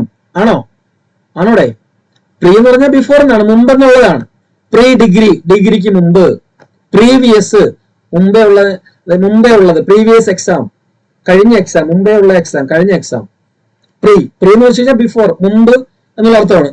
അപ്പൊ പ്രീ ഓപ്പറേഷൻ സ്റ്റേജ് എന്ന് പറഞ്ഞു കഴിഞ്ഞാൽ പ്രീ ഓപ്പറേഷൻ എന്ന് വെച്ചാൽ before logical thinking process, logical thinking നടക്കുന്നതിന് തൊട്ട് മുമ്പുള്ള stage, that is pre operation stage.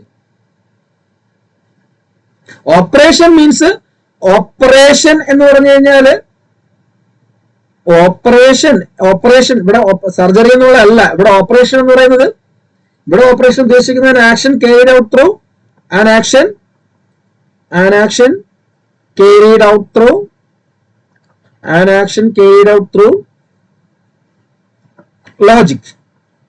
Logic എന്നുള്ളതാണ്. അതിൽ പ്രീ ഓപ്പറേഷൻ എന്ന് പറഞ്ഞു കഴിഞ്ഞാല് എന്താണ്? Before logical thinking process. Pre operation എന്ന് പറയുന്നത് എന്താണ്? ബിഫോർ ലോജിക്കൽ തിങ്കിങ് പ്രോസസ് എന്നുള്ളതാണ്. ആ ഒരു കാര്യം മനസ്സിലാക്കാൻ വേണ്ടി, അതായത് ലോജിക്കൽ പ്രോസസ് അല്ലെങ്കിൽ ലോജിക്ക് ഉപയോഗിച്ചുകൊണ്ട് തിങ്ക് ചെയ്യാൻ തുടങ്ങുന്നതിന് മുമ്പുള്ള കാലഘട്ടം അതിനെയാണ് ഡിനോട്ട് കോംപ്ലക്സ് ഓപ്പറേഷൻസ് അല്ലെങ്കിൽ ലോജിക് ആയിട്ടുള്ള കാര്യങ്ങൾ ലോജിക്കായിട്ട് ചിന്തിച്ച് തുടങ്ങുന്നതിന് മുമ്പുള്ള കാലഘട്ടം, that is pre operational stage. ഇനി ഞാൻ നേരത്തെ ഒരു കാര്യം പറഞ്ഞതായിരുന്നു, സെൻസറി മോട്ടോർ സ്റ്റേജിൽ കുട്ടി ഒബ്ജക്ട് പെർമനൻസ് കാണിക്കും. അപ്പൊ അവയെ കിട്ടിക്കഴിഞ്ഞാല് കുട്ടി അമ്മ ഒളിപ്പിച്ചു വെക്കുമ്പോഴത്തേക്ക് കുട്ടി അതില്ലെന്ന് വിചാരിക്കും. പക്ഷെ ഞാൻ പറഞ്ഞു തൊട്ടടുത്ത സ്റ്റേജിൽ, ഈ സ്റ്റേജിൽ കുട്ടി എന്ത് ചെയ്യും? അമ്മയുടെ ബാക്കിൽ ചെന്നിട്ട് നോക്കും, അല്ലെങ്കിൽ പറയും അമ്മയുടെ ബാക്കിൽ ഉണ്ടെന്നോ പുറകെ ഉണ്ടെന്നോ അവിടെ ഉണ്ടെന്നോ ഇവിടെ ഉണ്ടെന്നോ കുട്ടി പറയും. അതുകൊണ്ട് ഞാൻ പറഞ്ഞു കുട്ടി അവിടെ വേറൊരു ക്യാരക്ടറും കൂടെ അച്ചീവ് ചെയ്തെന്ന് പറഞ്ഞു. എന്താണ് പറഞ്ഞ ആ ക്യാരക്ടർ എന്തായിരുന്നു? വേറൊരു എബിലിറ്റിയുടെ കുട്ടിക്ക് ഉണ്ടാവും എന്ന് പറഞ്ഞായിരുന്നു. Language development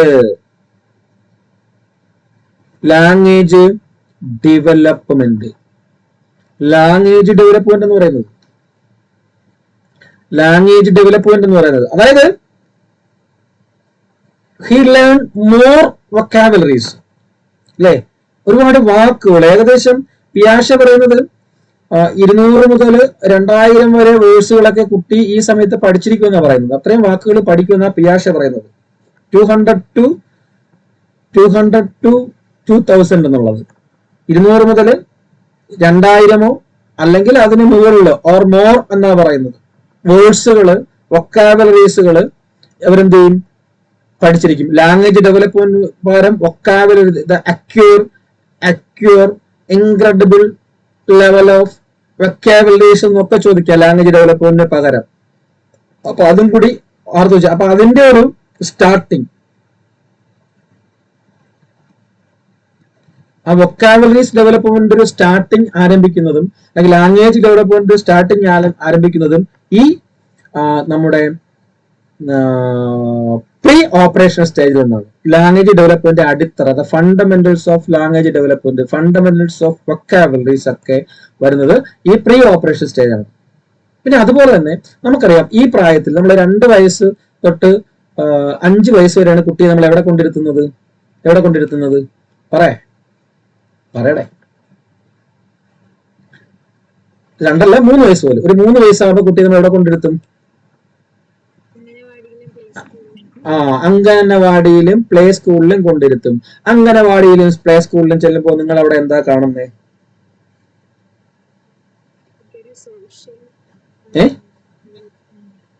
സോഷ്യലാ?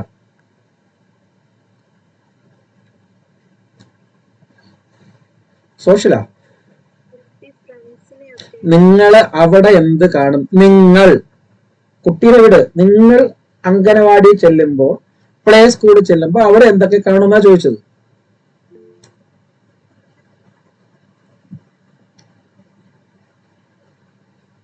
അവിടെ നിങ്ങൾ ഒരുപാട് കാണും, നിങ്ങൾക്ക് പറയാൻ പറ്റാത്തതാണ്. നിങ്ങൾ ഒരുപാട് സിമ്പിൾസ് കാണും, അല്ലേ?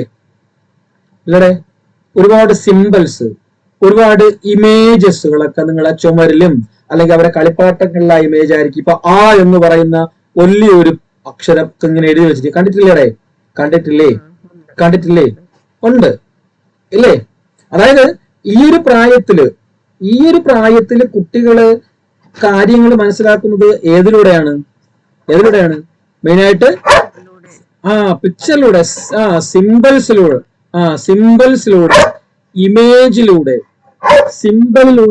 ഇമേജസിലൂടെയൊക്കെയാണ് കുട്ടികള് എന്ത് ചെയ്യുന്നത്? കാര്യങ്ങൾ മനസ്സിലാക്കുന്നത്. സിമ്പിൾസിലൂടെ, ഇമേജസിലൂടെയാണ് കുട്ടികള് അവന്റെ ഒരു കൊഗ്നിറ്റീവ് ഡെവലപ്മെന്റിലേക്ക് കടക്കുന്നത്. പിന്നെന്ത് ചെയ്യും? പിന്നെ വേറെ ഒന്നും കൂടെ ചെയ്യും. നിങ്ങൾ കണ്ടിട്ടില്ലേ കുട്ടികളെയൊക്കെ ടീച്ചർമാര് പഠിപ്പിക്കുന്നത് എങ്ങനെയാ? എങ്ങനെയാ പഠിപ്പിക്കുന്നത്? തീവണ്ടി. അപ്പൊ ടീച്ചർ എന്ത് ചെയ്യും? വെറുതെ അവിടെ പാറ പോലെ ഉറച്ചിരുന്നിട്ട് കസേര ഇരുന്നിട്ട് തീവണ്ടി പറയണ ചെയ്യുന്നത് ആണോ? ഡാൻസ് കളിക്കും, ആക്ഷൻ കാണിക്കും, ജസ്റ്റേഴ്സ് അല്ലേ? ആംഗ്യങ്ങളിലൂടെ അല്ലേ? ജസ്റ്റേഴ്സ് ഒക്കെ കാണിക്കുന്നതും ഏത് സമയത്താണ്? ജസ്റ്റേഴ്സിലൂടെയുള്ള പഠനം വരുന്ന ഈ സമയത്താണ്. ഒരുപാട് നമ്മൾ ആക്ഷൻസ്, അതിനെ നമ്മൾ ആക്ഷൻ സോങ്ങുകൾ എന്നൊക്കെ പറയൂലേ പലപ്പോഴും, അല്ലേ? ആക്ഷൻസ്, ജസ്റ്റേഴ്സ്, ഇതിലൂടെയൊക്കെയാണ് കുട്ടികളെ ഈ സമയത്ത് നമ്മൾ ഏറ്റവും കൂടുതൽ പഠിപ്പിക്കുന്നത്. ഈ സമയത്ത് കുട്ടികളെ ഒരു സ്റ്റേജിൽ പാടാൻ വിളിപ്പിച്ചു കഴിഞ്ഞാൽ ആ പാട്ട് കുട്ടി ഫുൾ എന്ത് ചെയ്യും? വെറുതെ പാടത്തില്ല. അവൻ എന്ത് ചെയ്യും? ഉള്ള ആക്ഷനിലൂടെ, കഥ പറയുന്നത് ആക്ഷനിലൂടെ, കൂടെ ആക്ഷനും കാണിക്കും. അങ്ങനെയാണ് അവൻ പഠിച്ചു വെച്ചിട്ട്. ആക്ഷൻ വന്നാലേ കഥ വരത്തുള്ളൂ, ആക്ഷൻ വന്നാലേ പാട്ട് വരത്തുള്ളൂ. ഇല്ലയോ? ഇല്ലയോടെ? ഇല്ലയോ? ഇല്ലേ? അപ്പൊ അങ്ങനെ സിമ്പിൾ കാര്യങ്ങളാണ് ചോദിച്ചിരിക്കുന്നത്. ഇത് മൂന്നും കൂടി വന്നിട്ടുള്ളൊരു ചോദ്യമുണ്ട്. Symbols, image, action or gestures എന്ന് പറഞ്ഞു വന്ന ഓപ്ഷൻസും ഉണ്ട്. ശ്രദ്ധിച്ചോളണം. അത് പിയാഷയുടെ ഏത് ഡെവലപ്മെന്റ് സ്റ്റേജിലാണ് ക്രിയേറ്റ് ചെയ്യപ്പെടുന്നത്, ഉണ്ടാക്കപ്പെടുന്നത്, സ്റ്റാർട്ട് ചെയ്യപ്പെടുന്നത്. പിന്നൊരു സ്വഭാവമുണ്ട്, പ്രീ ഓപ്പറേഷൻ. പിന്നൊരു സംഭവം കൂടെ ഉണ്ട് ഈ സ്റ്റേജിൽ. ഈ ഒരു സ്റ്റേജ് നിങ്ങൾ ഇങ്ങനെ തന്നെ പഠിക്കണം കേട്ടോ. തിയറി എല്ലാം പഠിക്കുമ്പോൾ ഞാൻ നേരത്തെ പറഞ്ഞെങ്കിലും നിങ്ങൾക്ക് മനസ്സിലാവുന്ന തരത്തില്, നിങ്ങൾക്ക് ഇൻട്രസ്റ്റ് ആവുന്ന തരത്തില് വെറുതെ ഇരുന്ന് കുത്തിയിരുന്ന് കാണാപ്പാടം പഠിച്ചാൽ പരീക്ഷയ്ക്ക് കിട്ടത്തില്ല.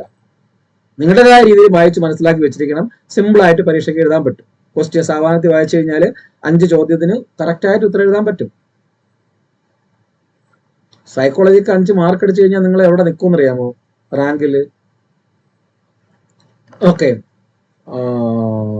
ഈ സമയത്ത് നിങ്ങൾക്ക് എല്ലാവർക്കും അറിയാം, മക്കളുള്ളവരൊക്കെ ആണെങ്കിൽ ഈ ഒരു പ്രായത്തില് കുട്ടി എന്ന് പറയുന്നത് ഒരു വേറൊരു തലത്തിലായിരിക്കും. അവന്റെ തലത്തിന് നമ്മളൊരു സാങ്കല്പികമായ ഒരു പേരൊക്കെ ഇട്ട് വെച്ചിട്ടുണ്ട്. എന്താ പറയുന്നേ? ഏത് തലത്തിലായിരിക്കും അവൻ? ഏത് തലത്തിലായിരിക്കും? എഫ് എന്നുള്ള വാക്കിലാണ് തുടക്കം. എന്തിലായിരിക്കും? അവൻ എന്ത് വേൾഡിലായിരിക്കും? ഒരു ഫാന്റസി വേൾഡിലായിരിക്കും. അപ്പൊ ഈ ഫാന്റസി വേൾഡിലായിരിക്കുമ്പോഴത്തേക്ക് ഇപ്പൊ എന്റെ മോക്ക് ഇപ്പൊ 7ാമത്തെ വയസ്സാണ്, ഏകദേശം 7ാമത്തെ വയസ്സാണ്. 2ാം ക്ലാസ്സിലേക്ക് ആകാൻ പോകുന്നേ ഉള്ളൂ അടുത്ത വർഷം. അപ്പൊ ഇപ്പോഴും ഈ 7ാമത്തെ വയസ്സായപ്പോൾ പോലും ഇപ്പോഴും അവൾ ഈ സംഭവം കാണിക്കുന്നുണ്ട്. ഫാന്റസി വേൾഡിന്റെ എന്താണ് കാണിക്കുന്നത്? നിങ്ങൾ തന്നെ പറഞ്ഞേ. എന്ത് ചെയ്യും? അതൊക്കെ ഇംഗ്ലീഷ് എഴുതി ചോദിക്കും. എന്ത് ചെയ്യും കുട്ടി എന്ത് ചെയ്യും?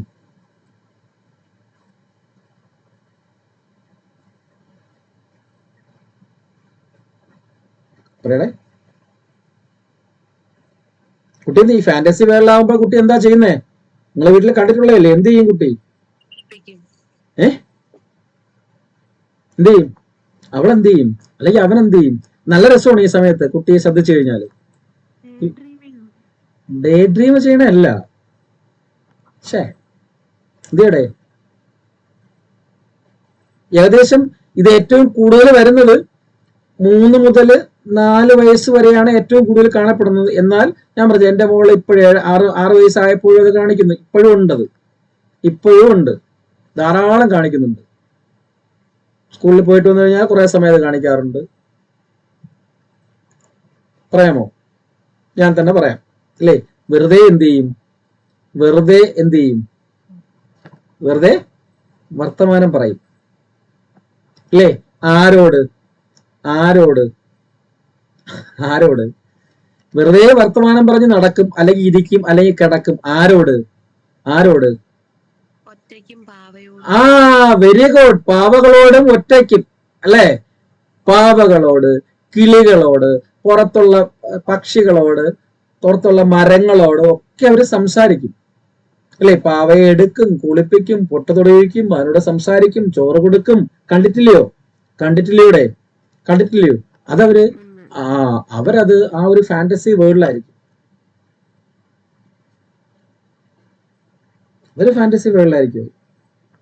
അപ്പൊ അതുകൊണ്ടാണ് ഈ സ്റ്റേജിനെ നമ്മൾ അങ്ങനെ വിളിക്കുന്നത്, ഈ ഒരു ലെവലിൽ വിളിക്കുന്നത്.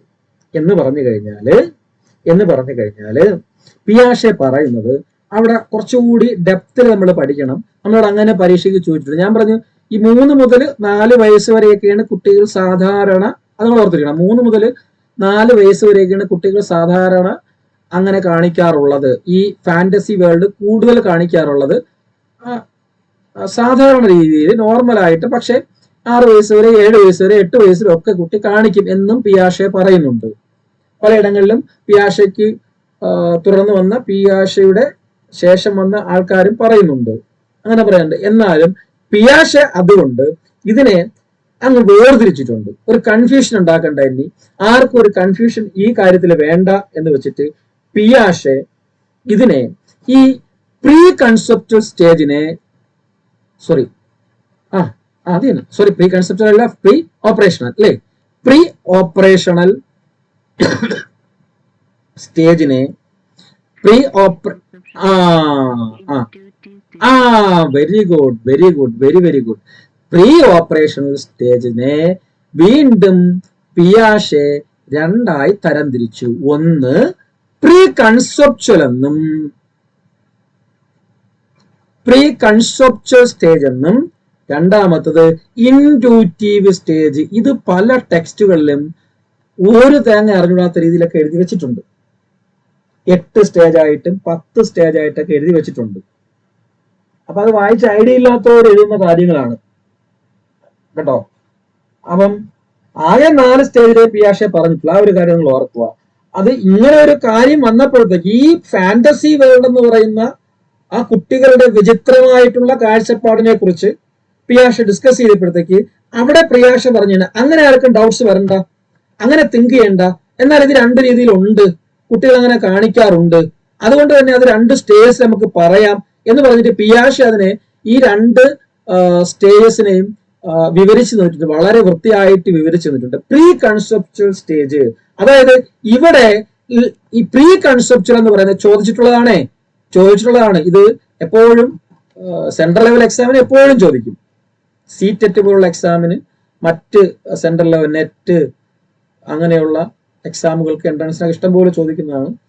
PSCയും ചോദിച്ചിട്ടുണ്ട്, സെറ്റിലും ചോദിച്ചിട്ടുണ്ട്, കോളേജ് ലെവൽ എക്സാമിനും അത് ചോദിക്കുന്നുണ്ട്.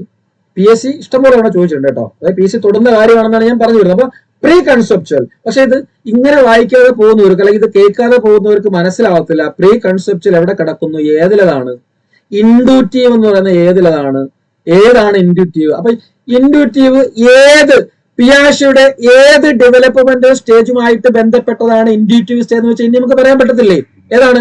പ്രീ ഓപ്പറേഷൻ ആണ്, പ്രീ ഓപ്പറേഷൻ സ്റ്റേജ് ആണ്. അപ്പൊ pre conceptual stage and pre operation stages are same എന്ന് ചോദിച്ചാൽ ആ സ്റ്റേറ്റ്മെന്റ് സെയിം റോങ് ആണോ റൈറ്റ് ആണോ? റൈറ്റ് ആണ്. അപ്പൊ അങ്ങനെയൊക്കെയുള്ള ക്വസ്റ്റ്യൻസ് വരാമെന്നല്ല, ഇഷ്ടംപോലെ അവിടെ ചോദിച്ചിട്ടുണ്ട്. അപ്പൊ ഇവിടെ പറയുന്നത് പ്രീ കൺസെപ്ച്വൽ സ്റ്റേജില് പിയാഷെ പറയുന്നത് ലിവിങ് ഏതാണോ, ലിവിങ് ആയിട്ടുള്ള വസ്തു ഏതാണോ, അതുപോലെ നോൺ ലിവിങ് ആയിട്ടുള്ളത് ഏതാണോ. മനസ്സിലായല്ലേ? അതായത് ജീവനുള്ളത് ഏതാണോ, ജീവൻ ഇല്ലാത്തത് ഏതാണോ, അതായത് നോട്ട് ഐഡന്റിഫൈഡ്, അവര് ചിന്തിക്കുന്നില്ല. അതായത് ജീവനുള്ളത് ഏതോ ജീവനില്ലാത്തത് ഏതാണെന്നോ ഐഡന്റിഫൈ ചെയ്യാൻ പറ്റാത്ത, തിരിച്ചറിയാൻ പറ്റാത്ത ഒരു കാലഘട്ടമാണ് പിയാഷയുടെ അഭിപ്രായത്തില് പ്രീ കൺസെപ്ച്വൽ എന്ന് പറയുന്നത്. ആ ഒരു സമയത്ത് ആ ഒരു ഏജ് വയസ്സ് കൂടെ പിയാഷെ പറയുന്നുണ്ട്. മുകളിൽ 3 to 4 ആണ് ഫാന്റസി വേൾഡ് എന്ന് പറഞ്ഞെങ്കിലും അതിനെ തരംതിരിക്കുമ്പോൾ 2 പേരുകൾ കൊടുത്തിട്ട് 2 ഘട്ടമായിട്ട് പറഞ്ഞിട്ട് പിയാഷെ പറയുന്നുണ്ട് പ്രീ കൺസെപ്ച്വലില് ലിവിങ് ആൻഡ് നോൺ ലിവിങ്ങിനെ without identified living and non living things in that stages of child എന്ന് പറയുന്നുണ്ട്. ദാറ്റ് ഈസ് 2 to 4, 2 വയസ്സിനും 4 വയസ്സിനും ഇടയിലുള്ള കാലഘട്ടം. 2 വയസ്സിനും 4 വയസ്സിനും ഇടയിലുള്ള കാലഘട്ടത്തെയാണ് എന്തെന്ന് വിളിക്കുന്നത്? പ്രീ കൺസെപ്ച്വൽ സ്റ്റേജ് എന്ന് വിളിക്കുന്നത്. പ്രീ കൺസെപ്ച്വൽ സ്റ്റേജ് എന്ന് വിളിക്കുന്നത്.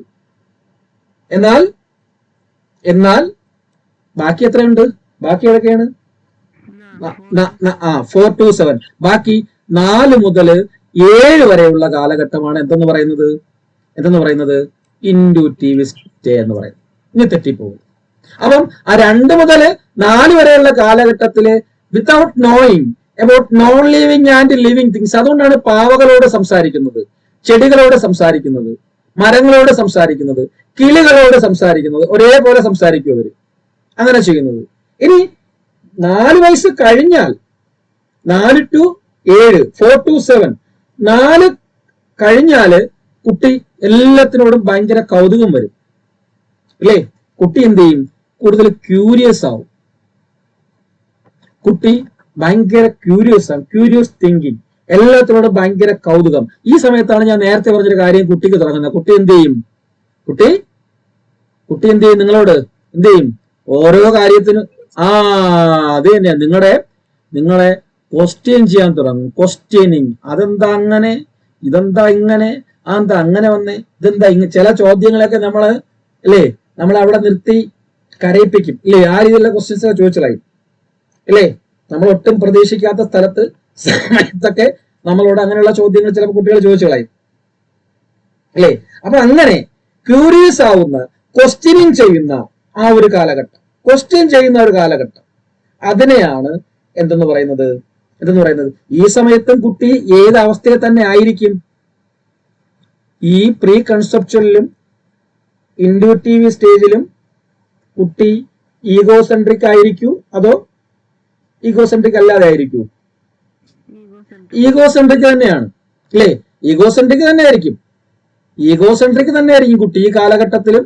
നമ്മുടെ സെൻസറി മോട്ടോർ സ്റ്റൈലിനെ പോലെ തന്നെ ബാക്കിയുള്ള എല്ലാവരും കുട്ടിയെ പോലെ എന്നുള്ള ലെവലിൽ. അതുകൊണ്ടാണ് ഈ ക്വസ്റ്റ്യൻ ചോദിക്കുന്നത്. അസ്ഥാനത്ത് കയറിയുള്ള ക്വസ്റ്റ്യൻ ചോദിക്കുന്നുണ്ടാവും. കോഴി എങ്ങനെ മുട്ടയിടുന്നു, കോഴി എങ്ങനെ മുട്ടയിട്ടാൽ എന്ത്, കോഴിക്കുഞ്ഞെങ്ങനെ ഉണ്ടായി, ഇങ്ങനെയൊക്കെയുള്ള 100 ചോദ്യങ്ങൾ കുട്ടികൾ ചോദിക്കും. ഭൂമി എങ്ങനെ ഉണ്ടായെന്നൊക്കെ ചിലപ്പോൾ ചോദിച്ചതായി ഭീകരമായിട്ട്. നമുക്ക് അറിവിടാത്തായിരിക്കും മിക്കപ്പോഴും ചോദിക്കുന്നത്. ഇപ്പൊ പിന്നെ ഭീകരമാണ് ക്വസ്റ്റ്യൻ. ഇപ്പൊ ഒരുപാട് റീലുകൾ അത് ഇതൊക്കെ കണ്ട് ഇഷ്ടംപോലെ ചോദ്യങ്ങളാണ്. പിന്നെ പലരും ഇപ്പോഴത്തെ അഭിപ്രായത്തിൽ പുതിയ സൈക്കോളജിസ്റ്റുകളെ പറയുന്നത് കുട്ടികൾ ഇപ്പൊ എന്ത് സ്റ്റേജിലേക്കൊന്നും വരുന്നില്ല എന്നുള്ളതാണ്. ഇൻഡ്യൂറ്റീവിലേക്കൊന്നും വരുന്നില്ല. കാരണം എന്താ? സമയമില്ല. കുട്ടികൾക്ക് സമയമില്ല, രക്ഷകർത്താക്കൾക്കും സമയമില്ല. അവരെന്ത് ചെയ്യും, ഒരു ടാബോ ഒരു മൊബൈലോ ഒക്കെ എന്ത് ചെയ്യും കുട്ടിക്ക് കൊടുക്കും അല്ലേ. ശല്യമില്ല, അവ അവിടെ ഇരുന്ന് അതിൽ തൂങ്ങിയിരുന്ന് കളിച്ചോളും അല്ലേ. അപ്പൊ അതിലേക്ക് വിടുന്നതെന്നാണ് പറയുന്നത് പുതിയ സൈക്കോളജിസ്റ്റുകളൊക്കെ. ഓക്കെ, അപ്പൊ ഇവിടെയും കുട്ടി ഈഗോസെൻട്രിക് ആയിരിക്കും. മനസ്സിലായോ? സംഗതി പിടികിട്ടിയോ? ഇനി 2 സ്റ്റേജ് കൂടെയാണ്. ഇത് ഒരു 3-4 ക്ലാസ് ആയിട്ട് നമ്മൾ എടുക്കുന്നതാണ് അല്ലെ, പഠിപ്പിക്കുന്ന കാര്യങ്ങളാണ്. പക്ഷെ നിങ്ങൾ കുറച്ച് മുതിർന്ന ആൾക്കാർ, HSA ബാച്ച്, നിങ്ങൾ ഒരുപാട് പഠിച്ചിട്ട് സെറ്റിനും ടെറ്റിനും നെറ്റിനും ഒക്കെ പഠിച്ചിട്ടുള്ളത് കൊണ്ട് ആണ് ഇത്രയും ലാഘവത്തോടെ പറഞ്ഞു പോകുന്നത്. പക്ഷെ എല്ലാം പറയുന്നുണ്ട്. നന്നായിട്ട് മനസ്സിലായിട്ടുണ്ടെങ്കിൽ ഇവിടെ ഈ പറഞ്ഞ കാര്യങ്ങളിൽ നിന്നൊക്കെ ക്വസ്റ്റ്യൻ ചോദിച്ചു കഴിഞ്ഞാൽ കിട്ടും. ഷുവറാണേ? ഓക്കെ, ക്ലിയർ അല്ലേ? ഇത്രയും പറഞ്ഞ കാര്യങ്ങളൊക്കെ അല്ലേ? ഓക്കെ. അപ്പം ബാക്കിയുള്ള 2 സ്റ്റേജസ് ഉണ്ട്, കോൺക്രീറ്റും. അല്ല, ഇവിടെ ഒരു കാര്യം കൂടെ ഉണ്ട്. ഇവിടെ ഒരു കാര്യം കൂടെ പറയാനുണ്ട്.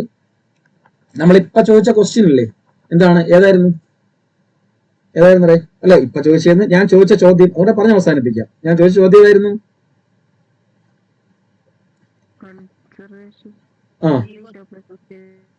അല്ല ആ തിയറി ഓഫ് കൺസർവേഷൻ ഇല്ലേ. തിയറി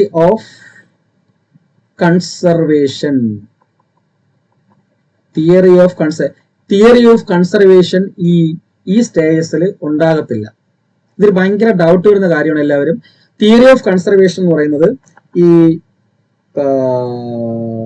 എന്താണ്, പ്രീ ഓപ്പറേഷൻ സ്റ്റേജിൽ ഒരിക്കലും ഡെവലപ്പ് ചെയ്യത്തില്ല.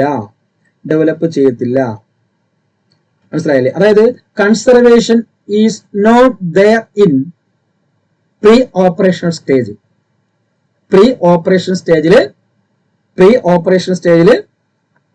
Conservation is not there.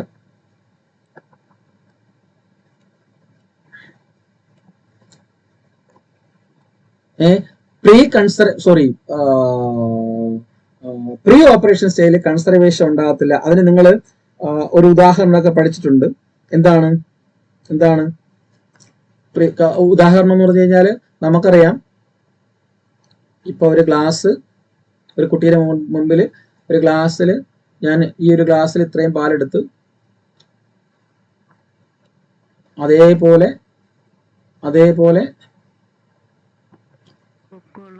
അല്ല നോർമൽ ആയിട്ട് ഓരോ ഗ്ലാസ്സിലും പാലെടുത്ത് വിചാരിച്ചു. സെയിം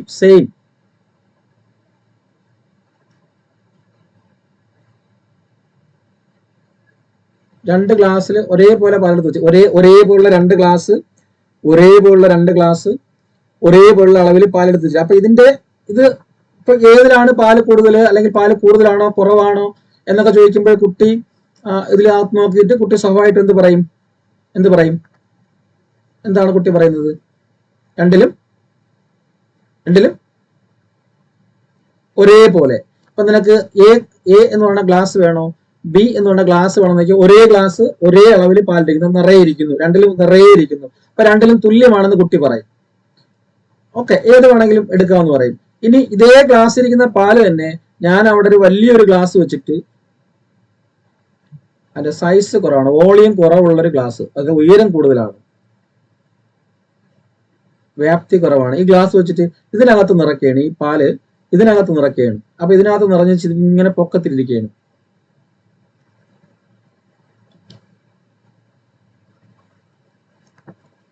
അപ്പൊ ആ കുട്ടിയോട് ചോദിക്കണം, ഇനി നിനക്ക് ഏത് ഗ്ലാസ്സിലെ പാല് വേണമെന്ന് ചോദിക്കുമ്പോൾ കുട്ടിയെ പറയും എന്ത് പറയും? അല്ലെങ്കിൽ ഏതിലാണ് പാല് കൂടുതലെന്ന് ചോദിച്ചാൽ ഈ 4 7 ഇടയിലുള്ള കുട്ടി എന്ത് പറയും? എന്ത് പറയും? എന്ത് പറയും? പൊക്കമുള്ള ഗ്ലാസ്സിലാണെന്ന് പറയാം. കാരണം എന്താ?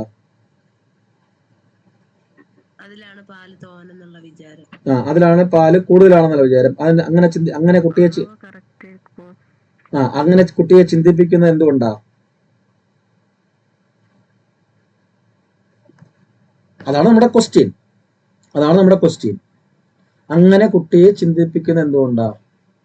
നമ്മുടെ ചോദ്യം അവിടെയാണ്, നമ്മുടെ ചോദ്യത്തിന്റെ റിലാക്സ് വരുന്നത് അവിടെയാണ്. ഓഡിയോ പോയായിരുന്നോ? ഓഡിയോ കട്ടായിരുന്നോ? സമയം ഇച്ചിരി താമസിച്ചു, എന്നാലും കുഴപ്പമില്ല. ഓഡിയോ കട്ടായിരുന്നു നമ്മുടെ?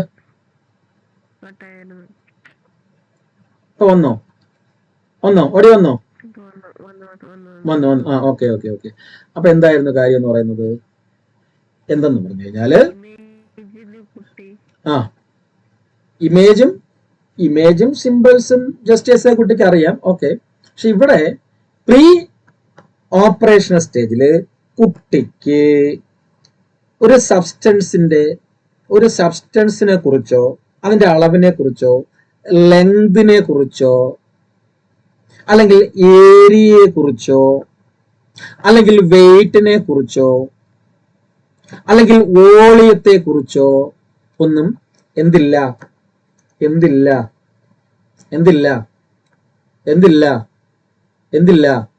ധാരണയില്ല, ശരിയായിട്ടുള്ള there is no idea about length, height, weight, mass, volume, etc.